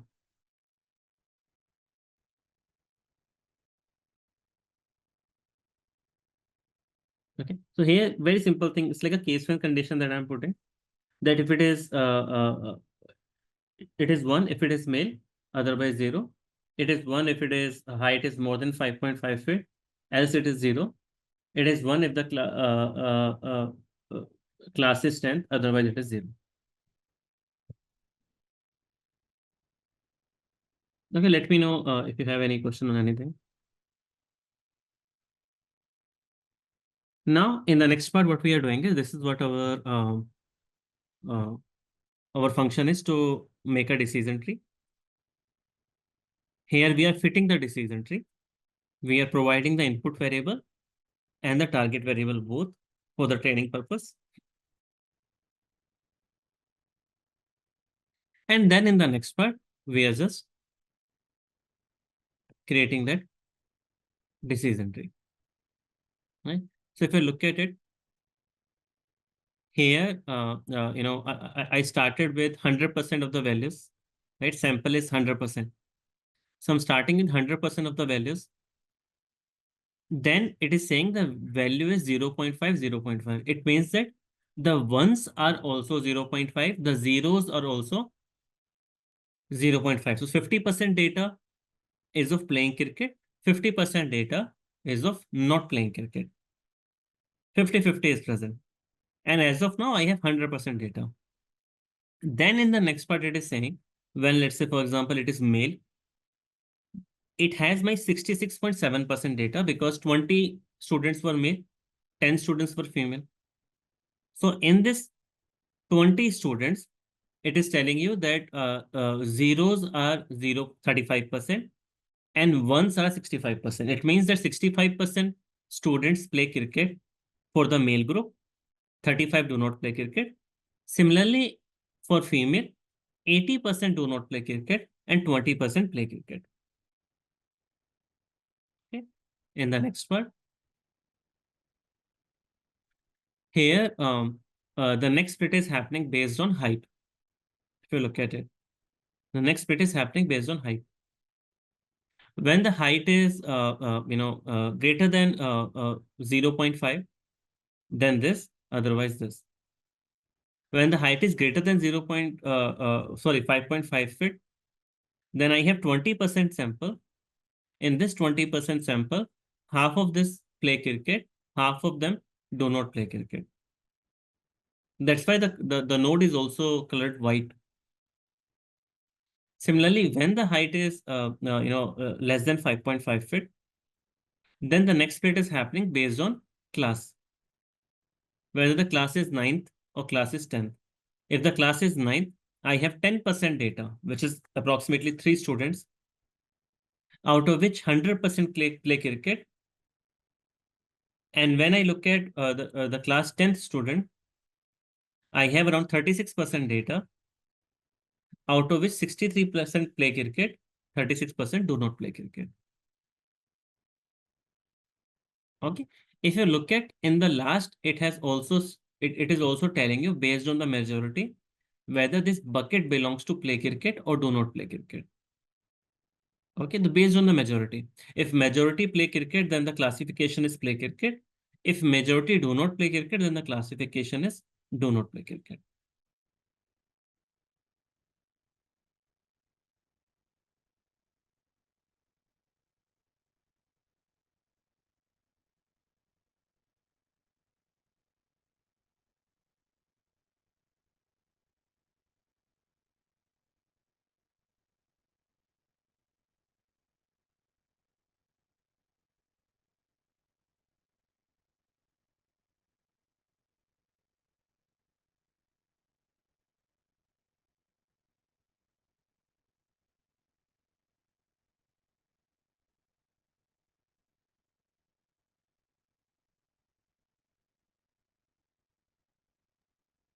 Can you explain this node 0 once?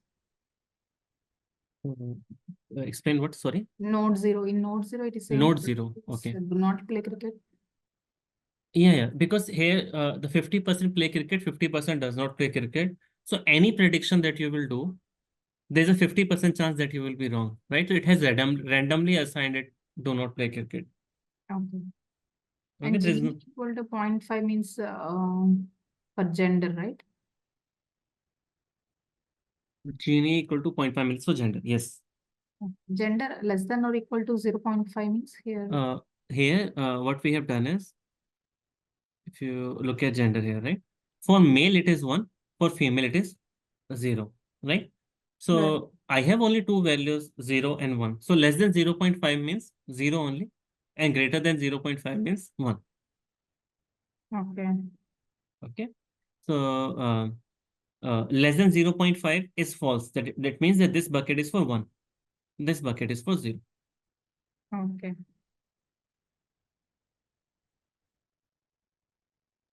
I mean, males and females only, right? Yes. Yes, based on males, yeah. Yeah. So that orange color boxes means it is. No. No, Orange sorry, color. females. No. Yeah. No. Mhm. Yeah. Orange color box is female, but the orange color is not because it is female and blue color is not because that it is male. The color is based on what is the majority class. Okay. Here, Okay. because majority of the people do not play cricket, that's why it is orange. Okay. Okay. So if you look at it from this split only, I have two nodes coming, right? This one is blue. Why? Because here the majority is of playing cricket. Okay. Blue means that the majority is of playing cricket. Orange means that the majority is of not playing cricket. Okay, that in the values, value equal to 0.6, 0.4, and we have different, right? We have different values on the different boxes. So the first value is always do not play cricket, and the second value is always play cricket. Right. Percentage of people not play cricket and play cricket. Yes. Okay.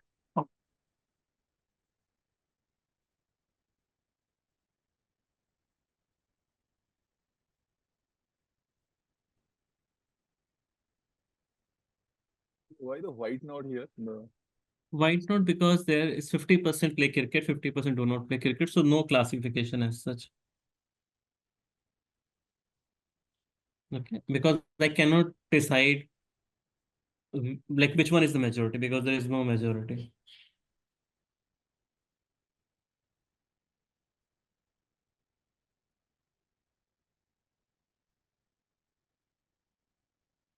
So to this model, if you input a gender, class, and height, then it can tell us, right, that it will be cricket or not, right? Right. Yeah, exactly.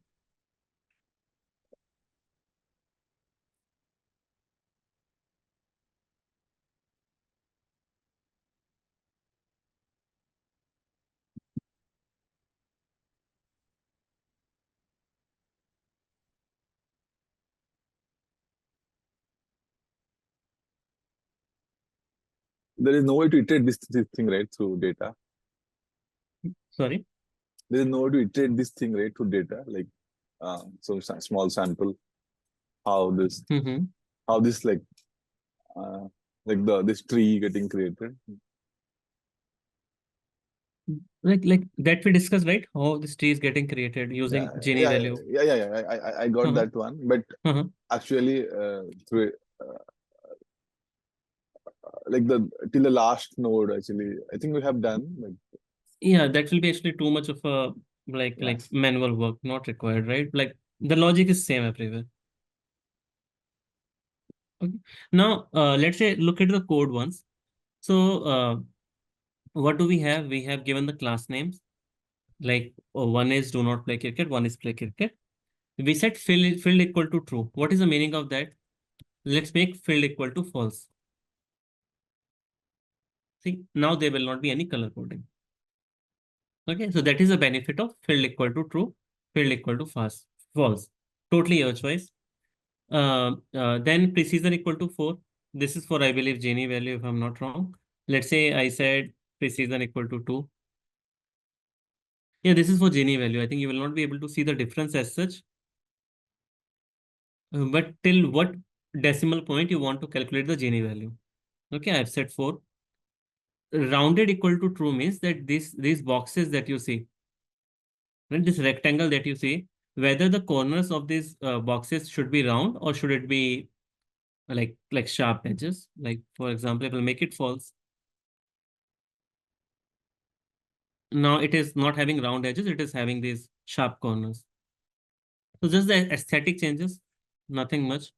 Nodes ID equal to true means that whether I should have these node IDs or not. Node 0, node 1, node 6. If you don't want that, you can just simply call it false. So those IDs will not come. Right? See, those node IDs are not on the top. Sometimes we do all of this to, let's say, avoid a few confusion, right? Let's say if I'm presenting it to a business person, I don't want them to ask like unnecessary questions like what is the node number means here? Why this node number is 6? Why it is 3 only? Like those like I know it might sound a little stupid, but these kind of questions do come when we are presenting the numbers, like why this node number is higher than this one. There's no logic. So if you say that there's no logic, then they'll say, okay, why we have it over here. So if you want, you can remove it. Puneet, Proportion is a, yeah.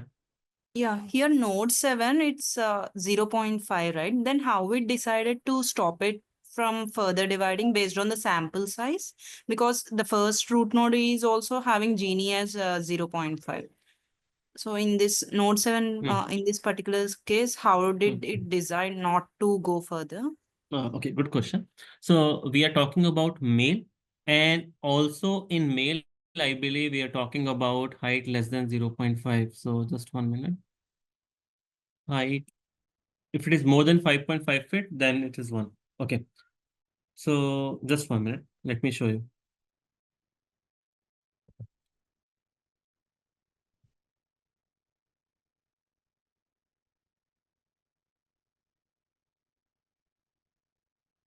Okay. So the box that you have pointed out, it is for male. So let me filter that first. Then it is for, if I'm not wrong, where it is. It is for height less than 5.5 feet.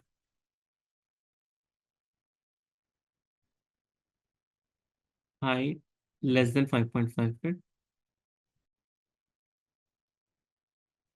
Okay. Now I have, 3, 1, 3 zeros, right? This is what exactly is happening here also. In total, 20% data is there. 20% data is nothing but 6 students. Total data is 30 students, right? 20% is 6 students. Half of them are playing cricket. Half of them are not playing cricket. Half of them are playing cricket. Half of them are not playing cricket. Your question was why the split is not happening based on class. Okay. Class here is nothing but only one. 9th everywhere. And that's why there was no split further. Okay, clear? Can you go to that, Mhm. I mean, the slide? Okay. So here the split is based, okay. So what is this 9 and 10 based on what they split? This 9. In a class. Okay. So in class 8, I have 2 different classes, 9th as well, 10th as well. But for Note 7, I have Okay, only the one class, class is 9. okay. Yeah, got it. So it will stop. Usually, irrespective of the Gini value, it will stop at the Mhm. percentage which it can't further divide, even though Gini value is high. Yeah, right. Okay. Yes.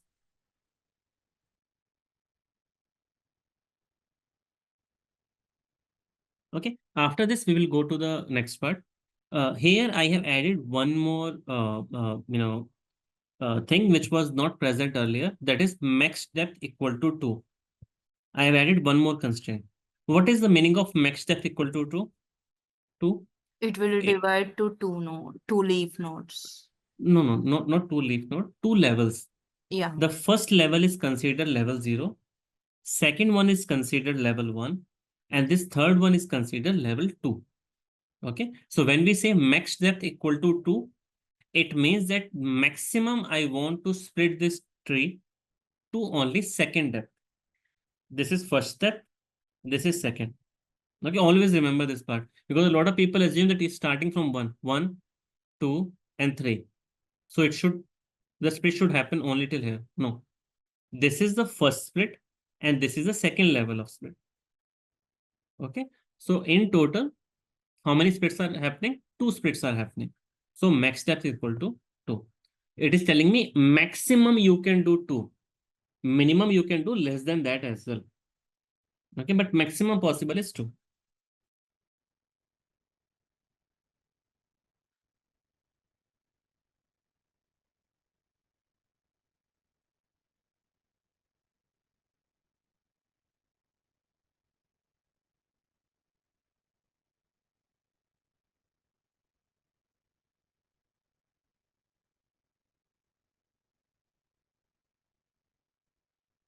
Okay. Now, we decided max step equal to 2. Why we are doing it? Sometimes we do it to simplify things, right? Here, although this tree was not very big, but sometimes we have huge trees, like very big trees. In that case, if you want to simplify it, you can use this variable. Let me show you an example.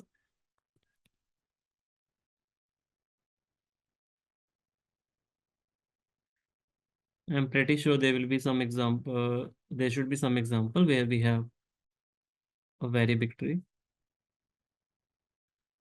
Like not exactly this, but let's say this is an example of some of a complex tree. This one. And if you look at it at maximum time, the split will be in 2 parts. Yeah, this one actually. This is a good example. Here, if you look at it, the depth of the tree is, how much is the depth of the tree?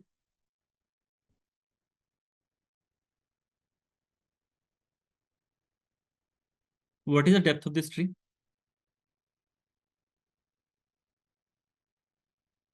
7. 7.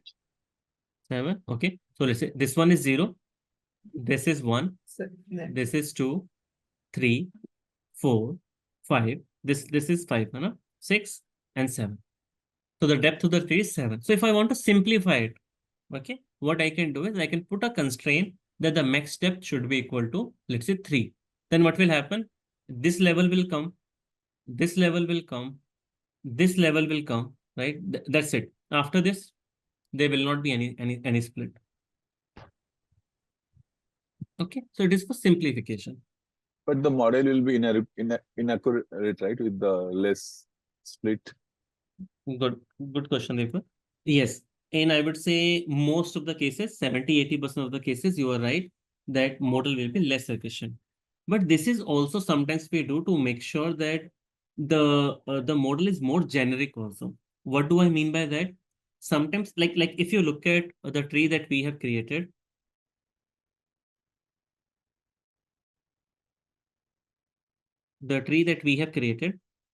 as we go down the tree, the percentage of samples or the number of samples reduce.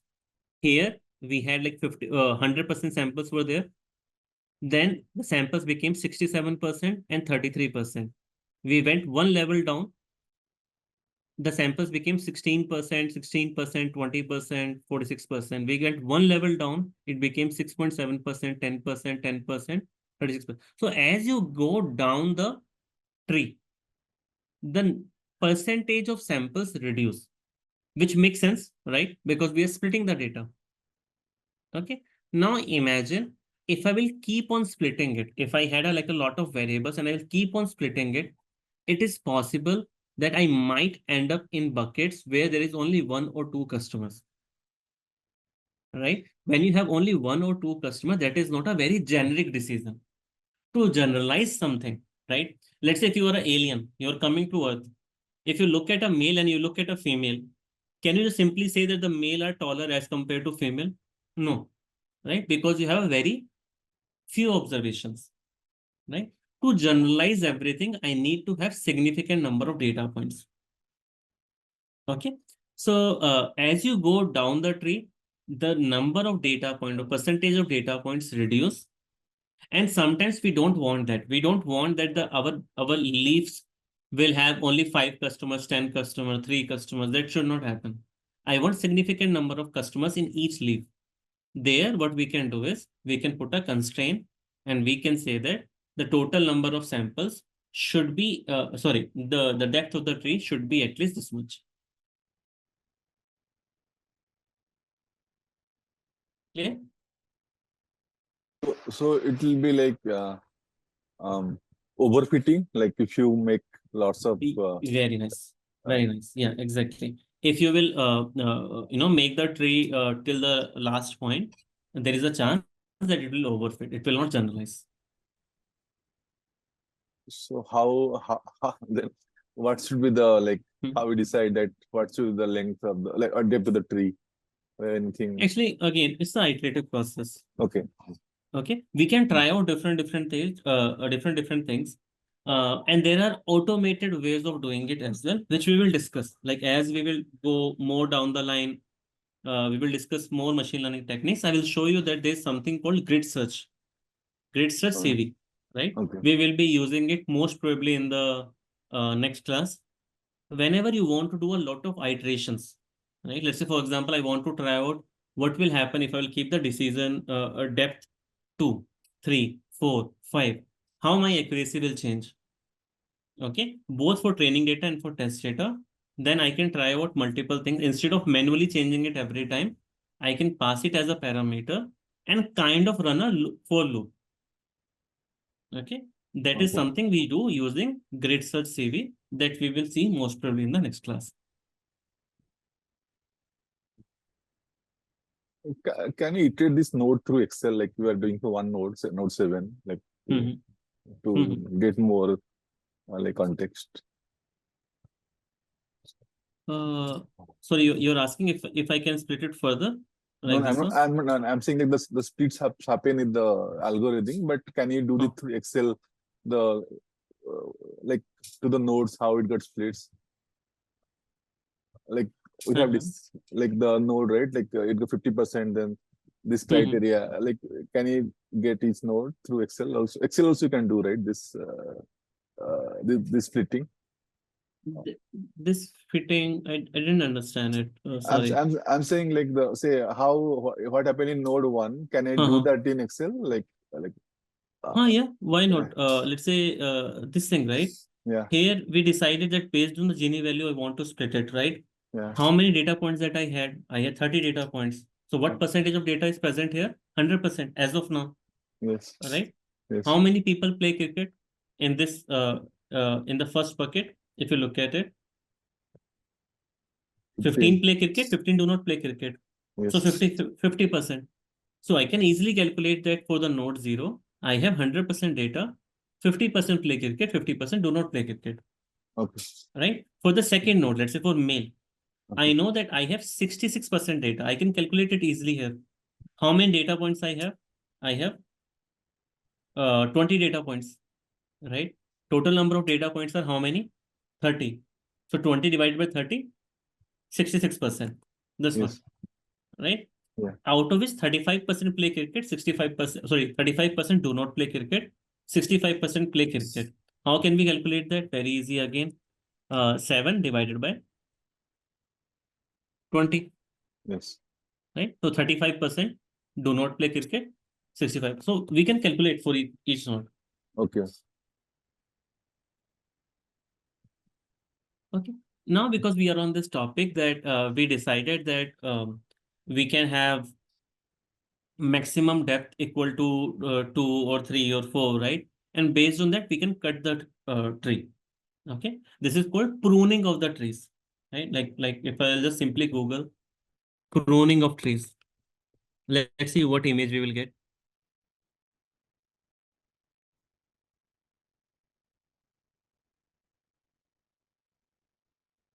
Okay, let's see what kind of images we have. See, this is what pruning of trees means.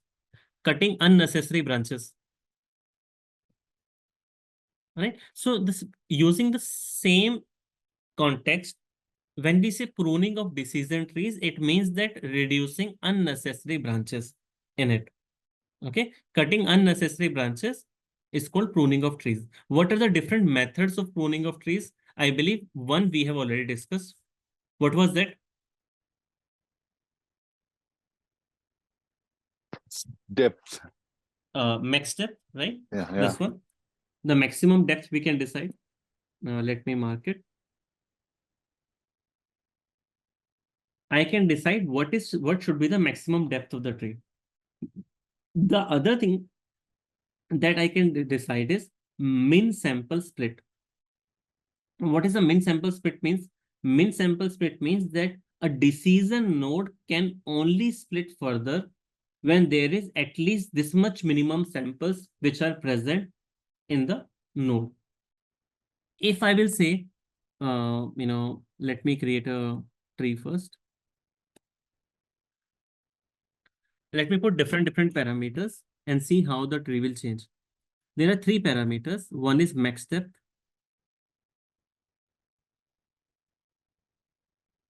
One parameter is min sample split.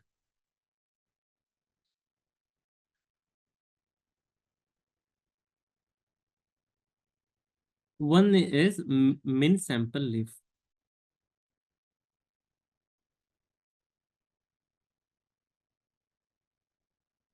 Okay. So one is min sample split. One is min sample leaf. Maximum depth, we have already discussed what it means. Min sample split, right? Min sample split means that what should be the minimum number of samples present at a decision node for the split to happen.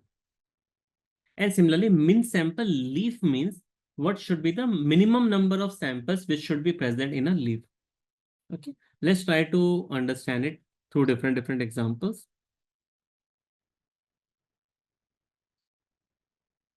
Let's say I started with 1000 data points.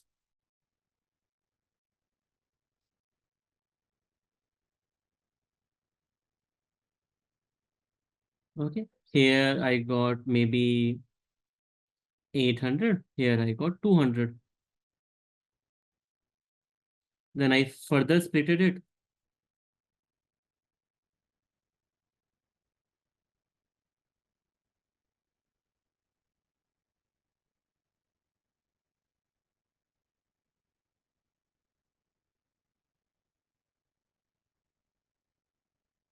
Here I had 50. Here I had 100. Here, let's say I had 300, I had 500. And further, I will split it.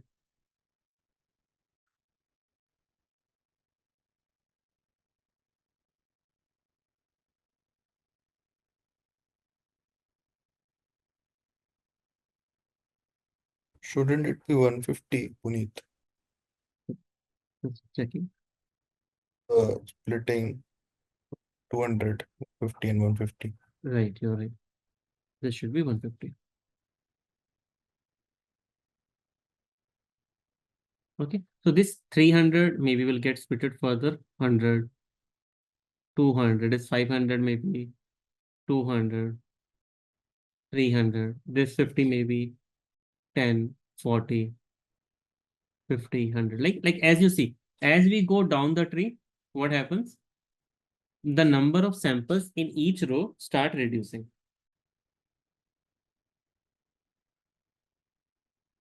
Okay. We will split it further.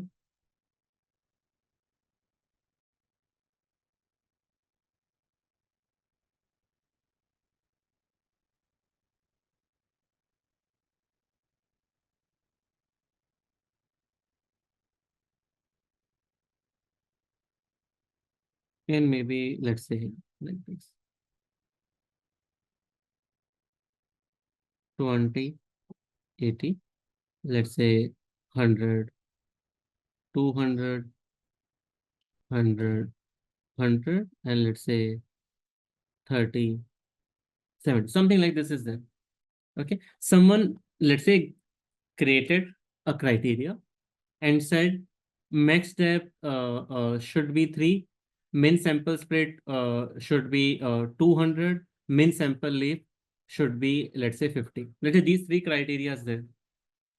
So the first thing I will say is that, okay, this is level 0. This is level 1.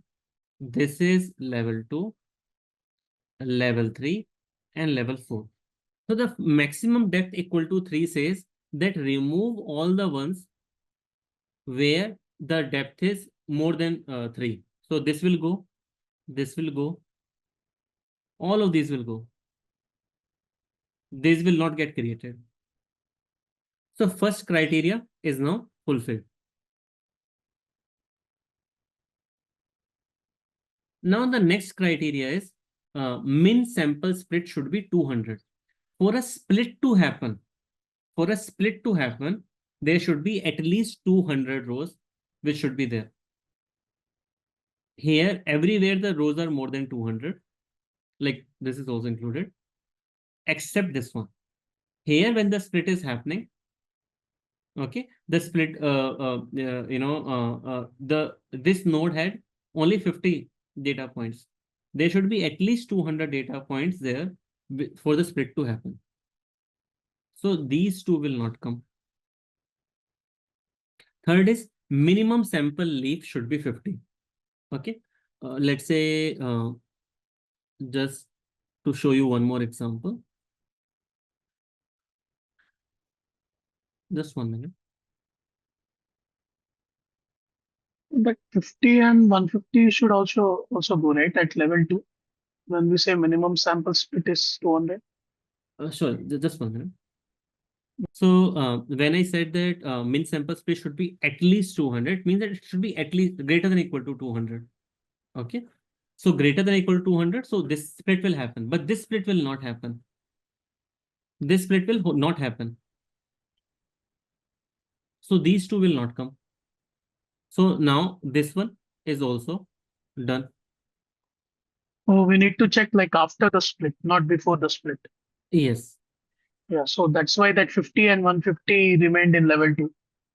Right. Okay. Exactly. Okay. Right. The last one is.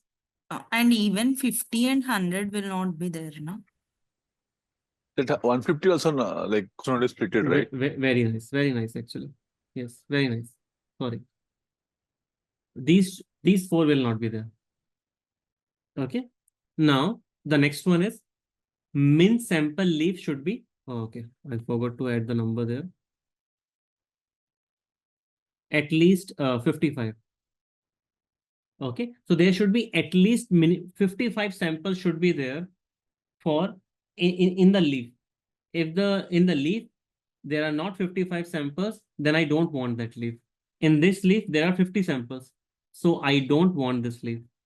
But the problem is that if I will reject this leaf, I cannot simply have this leaf also, right? There should be at least 2 splits, so this will also go away. Okay, now there is no leaf where there is less than 55 data points. Sorry, didn't understand, like why that 100 should go away? Why 150, 150. 150 will go away because let's say if I will not remove 150, then what will happen? This 200 is leading to 150. That is not possible, right? The thing should always add up to 1000. If you will add 100 and 200, it is 300. 200 plus 300 is 500. 300 plus 500, 800. 200 plus 800, 1000. This 150 cannot lead to 200, right? There should be. You got my point? Yeah, got it. Right. That's why this will also go away. Okay, so this is how the final tree will look like. In this final tree, what will be my leaf node? My leaf nodes will be this, this, this, this, and this. These are my leaf nodes. So in this case, 200 is by default, I mean, that's of no significance, right? Why it is of no significance? Because nothing, split is not happening any further for that 200. Right, but this split is happening, right? Yeah, that split is happening, but we can't make any decisions from that. Right. Yeah, this is the maximum based on the condition that we have provided. This is the maximum splits we can do. This is the max the decision tree which is possible. Now, if you want to split it further, you might have to change this criteria.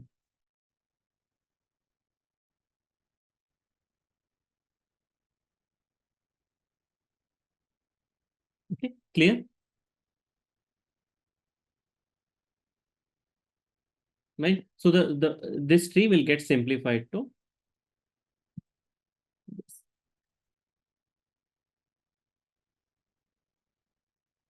All of this will go away, and I will have a simple decision tree like this. Puneet, I have a question. In layer 1, we have minimum sample leaf is 55. Suppose we are splitting that 200 data points into 3 parts. Let's suppose 60, 40, and 100. Okay. So 40 would get rejected automatically because of minimum sample leaf. So do we need to keep those data points which are split into 60 and 100? Most probably no, right? We will remove it. One possibility is that let's say if you have like if we have 3, you said 60, 40, and 100, right? Yeah. 40, 60, and 100. One possibility is there that the 2 things can get combined together and become 100 and 100. Okay. Right? But this cannot happen that I'm just removing this and keeping it as 60, 40. This is not possible. Okay. Okay, because the things should always add up to the parent node. And that was the route. But can you split in 3 also? In some decision trees, yes, but in 99% decision tree, no. Okay, so if you will ask me theoretically, is it possible to split it in more than 2? Yes, it is possible, but 99% of the time we don't do that.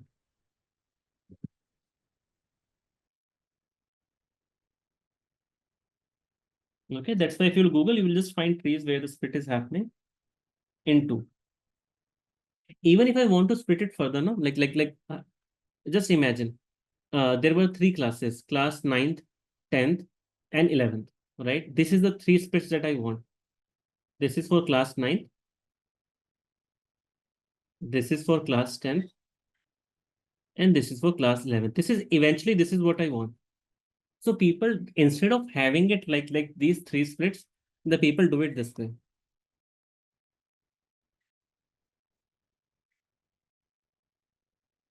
This becomes class 10th and class 11th. And then they further split it into class 10th and class 11th. In this way, if you look at it, you have still splitted it into 3 parts, right? 1, 2, and 3. But instead of doing it all at once, you first splitted them into these 2, and then these 2 further into these 2.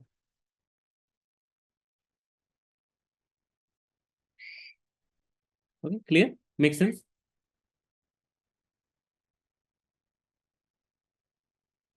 Puneet, in this layer 3, this 100 should also have not been there, right? Due to sample split of 200. This one? The left side, the leftmost 100. No, That's it will be there, no? For the split to happen, there should be at least 200 data points. There is no, so I will not split, I'm not splitting it further. okay. Okay, for the split to happen, there should be at least 200. I'm not splitting it. The condition will apply on decision nodes. Okay. Okay, these ones.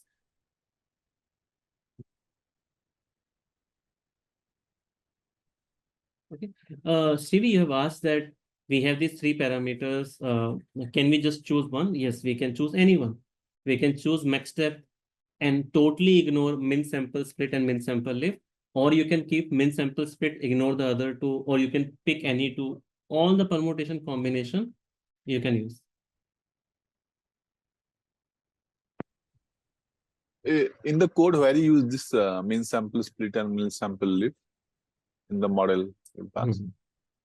Just 1 minute.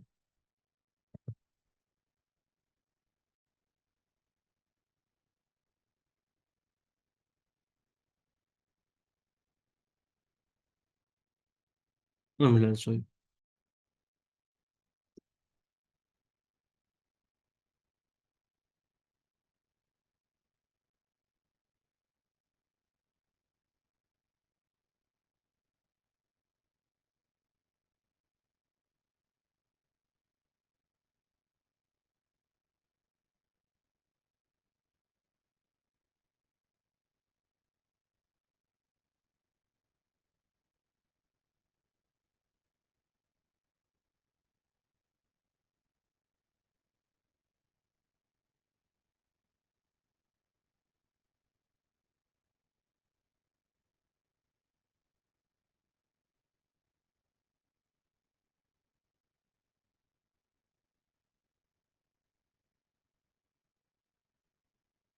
Just 1 minute.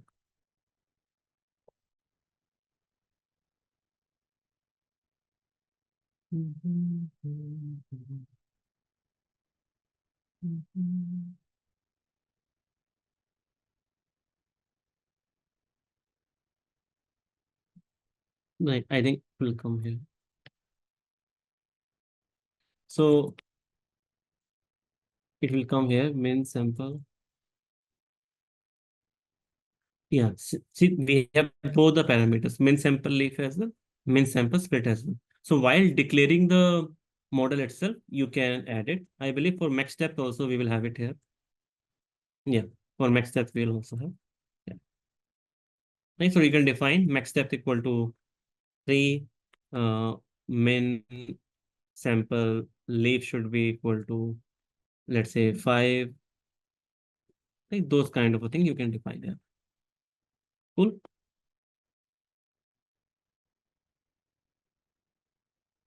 How you can like test ones, like I have the model and I want to see that I'll to someone's playing cricket or not, like how to use the Okay. model. Okay. Got it. You've created the model here. Yeah, decision tree.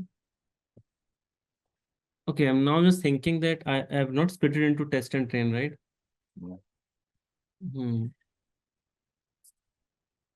So I don't have the. Actually, so it was very small data set. That's why I've not split it into test and train.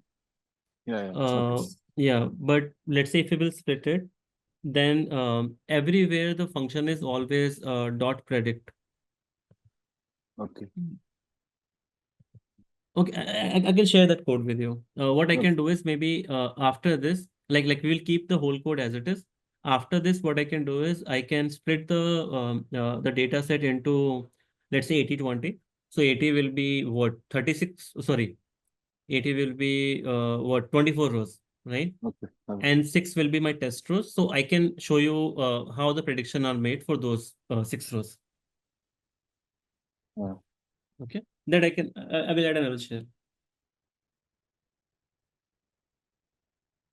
Any other question, anyone, apart from this?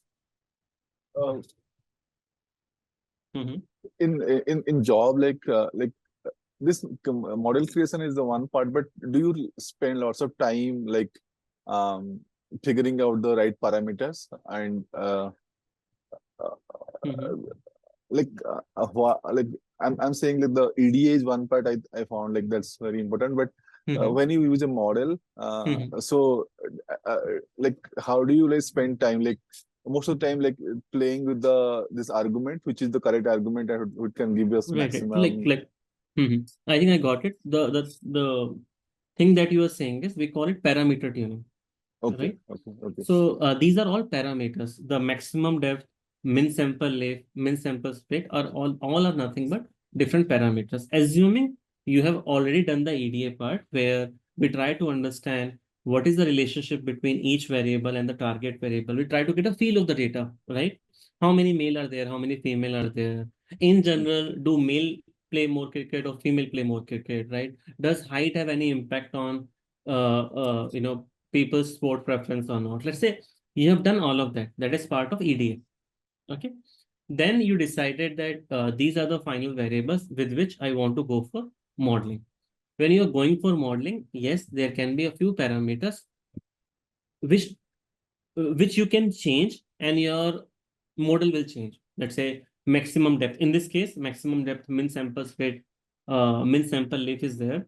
If you will change these variables, your model output will change. Okay. So we need to tune these parameters. We need to see which parameter will give me the highest accuracy and all. So that thing is called parameter tuning. In general, while doing modeling on parameter tuning, we need not to spend a lot of time because very automated.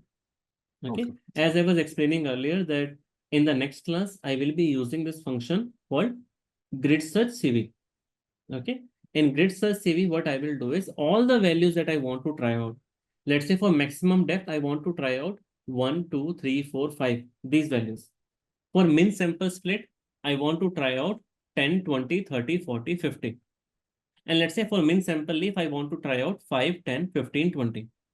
Now, if you think of, there are so many permutation combinations which are possible, right? The one combination can be max depth of 2, min sample leaf of 10, min sample split of 20. Other combination can be max depth of, let's say, 3, min sample leaf of 20, min sample split of 50. A lot of combinations are there. So if I will start manually changing and then start recording the accuracy of each model, it will take a lot of time. Okay. So what we do is we kind of create a for loop. We pass all these parameters. We say that these are the values that I want to try out. And then that for loop will run and will tell you that these set of parameters will give you the best accuracy. When the max depth is 3, min sample split is 50, and min sample length is 10, that is the best combination. Okay, so there we need not to spend a lot of time because, as I said, it is just a simple for loop that we have which will run on its own.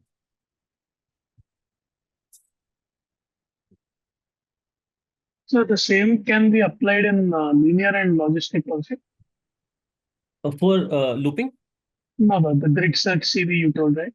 Right. Yes. So if you have any parameter that you want to try out, yes, for any actually, wherever you have any parameter, like someone shared, I guess Sumit shared, like in the starting, that there's some optimizer that he was seeing for linear regression, right? And he said that there are 3 or 4 different values of those optimizers which are possible. Now, I don't know which optimizer will give me the best accuracy, right? So in that case, what I can do is I can pass all the 3 optimizers as a parameter in grid search CV. And what grid search CV will do is first time it will run the linear regression using optimizer 1. Again, it will run it using optimizer 2. Again, it will run it with optimizer 3 and tell you that, okay, the optimizer 2 is giving you the best accuracy. Okay, so for any modeling technique, whenever you want to try out different parameters, you can easily use grid search CV. And one question, sir, like, here we have split the nodes. I mean, is there any best practice or recommendation till what level? The number of samples, we should come down to. Right. In general, the people suggest there should be at least 30 samples in anywhere to generalize. Like this is a statistical thing that to generalize anything, you should have at least 30 samples. Okay. So yeah, you can take 30 samples, or sometimes what we do is that we look at how many total number of data points that we have. If I have, let's say 10 lakh rows, right? Having 30 data points in a bucket is too less. Yes. Right. So maybe 2,000, 3,000, you can keep it as a, minimum samples in the leaf. Okay. Got it. Like, but from 30% we should think of retaining it. Yeah. Right. 30 samples, yes. I mean, if there are like 1,000 samples, up to 30% we can think of retaining it, like till the last week. No, that's not correct. Not 30%, 30 samples, 30. That's it. To generalize anything, you need 30 samples. Even if there are even 1 lakh rows, like 1 lakh samples. Right, exactly. So from theory, from a theory perspective, stats says that if you have 30 samples in anything, that thing can be generalized. Right? Okay. But the second statement that I made is, in general, it depends upon the total number of data points as well. If I have 10 lakh rows, then having one leaf in which only 30, 50, 70 samples are there is very small sample. Okay, so if you have 10 lakh rows, make sure that in each leaf, at least there are 1,000, 2,000 samples. Okay.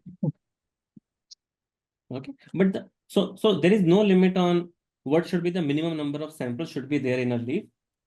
The more you will keep it, it's a little better. Okay, but the minimum should be at least 30. Okay.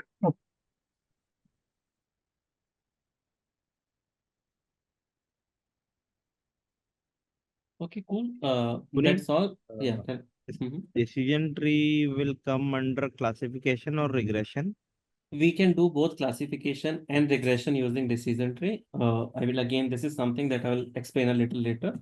Okay. But mostly it is used for classification only. With regression, the results are in general very bad.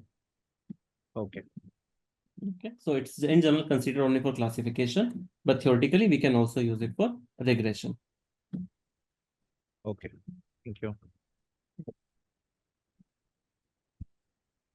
Cool, that's all, guys. I will see you, next week. I will upload these files Yeah, to the. Puneet, can you share the logistic and this one? It is not shared. What is not shared? Code is not shared. Yeah, it is not in Drive. Yeah, sure. I will do that. I'll do it within half an hour from this class. Yeah, please upload the PDFs also.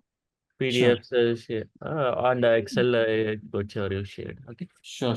Okay. Thank you. Thank you. Thank you. Thank you.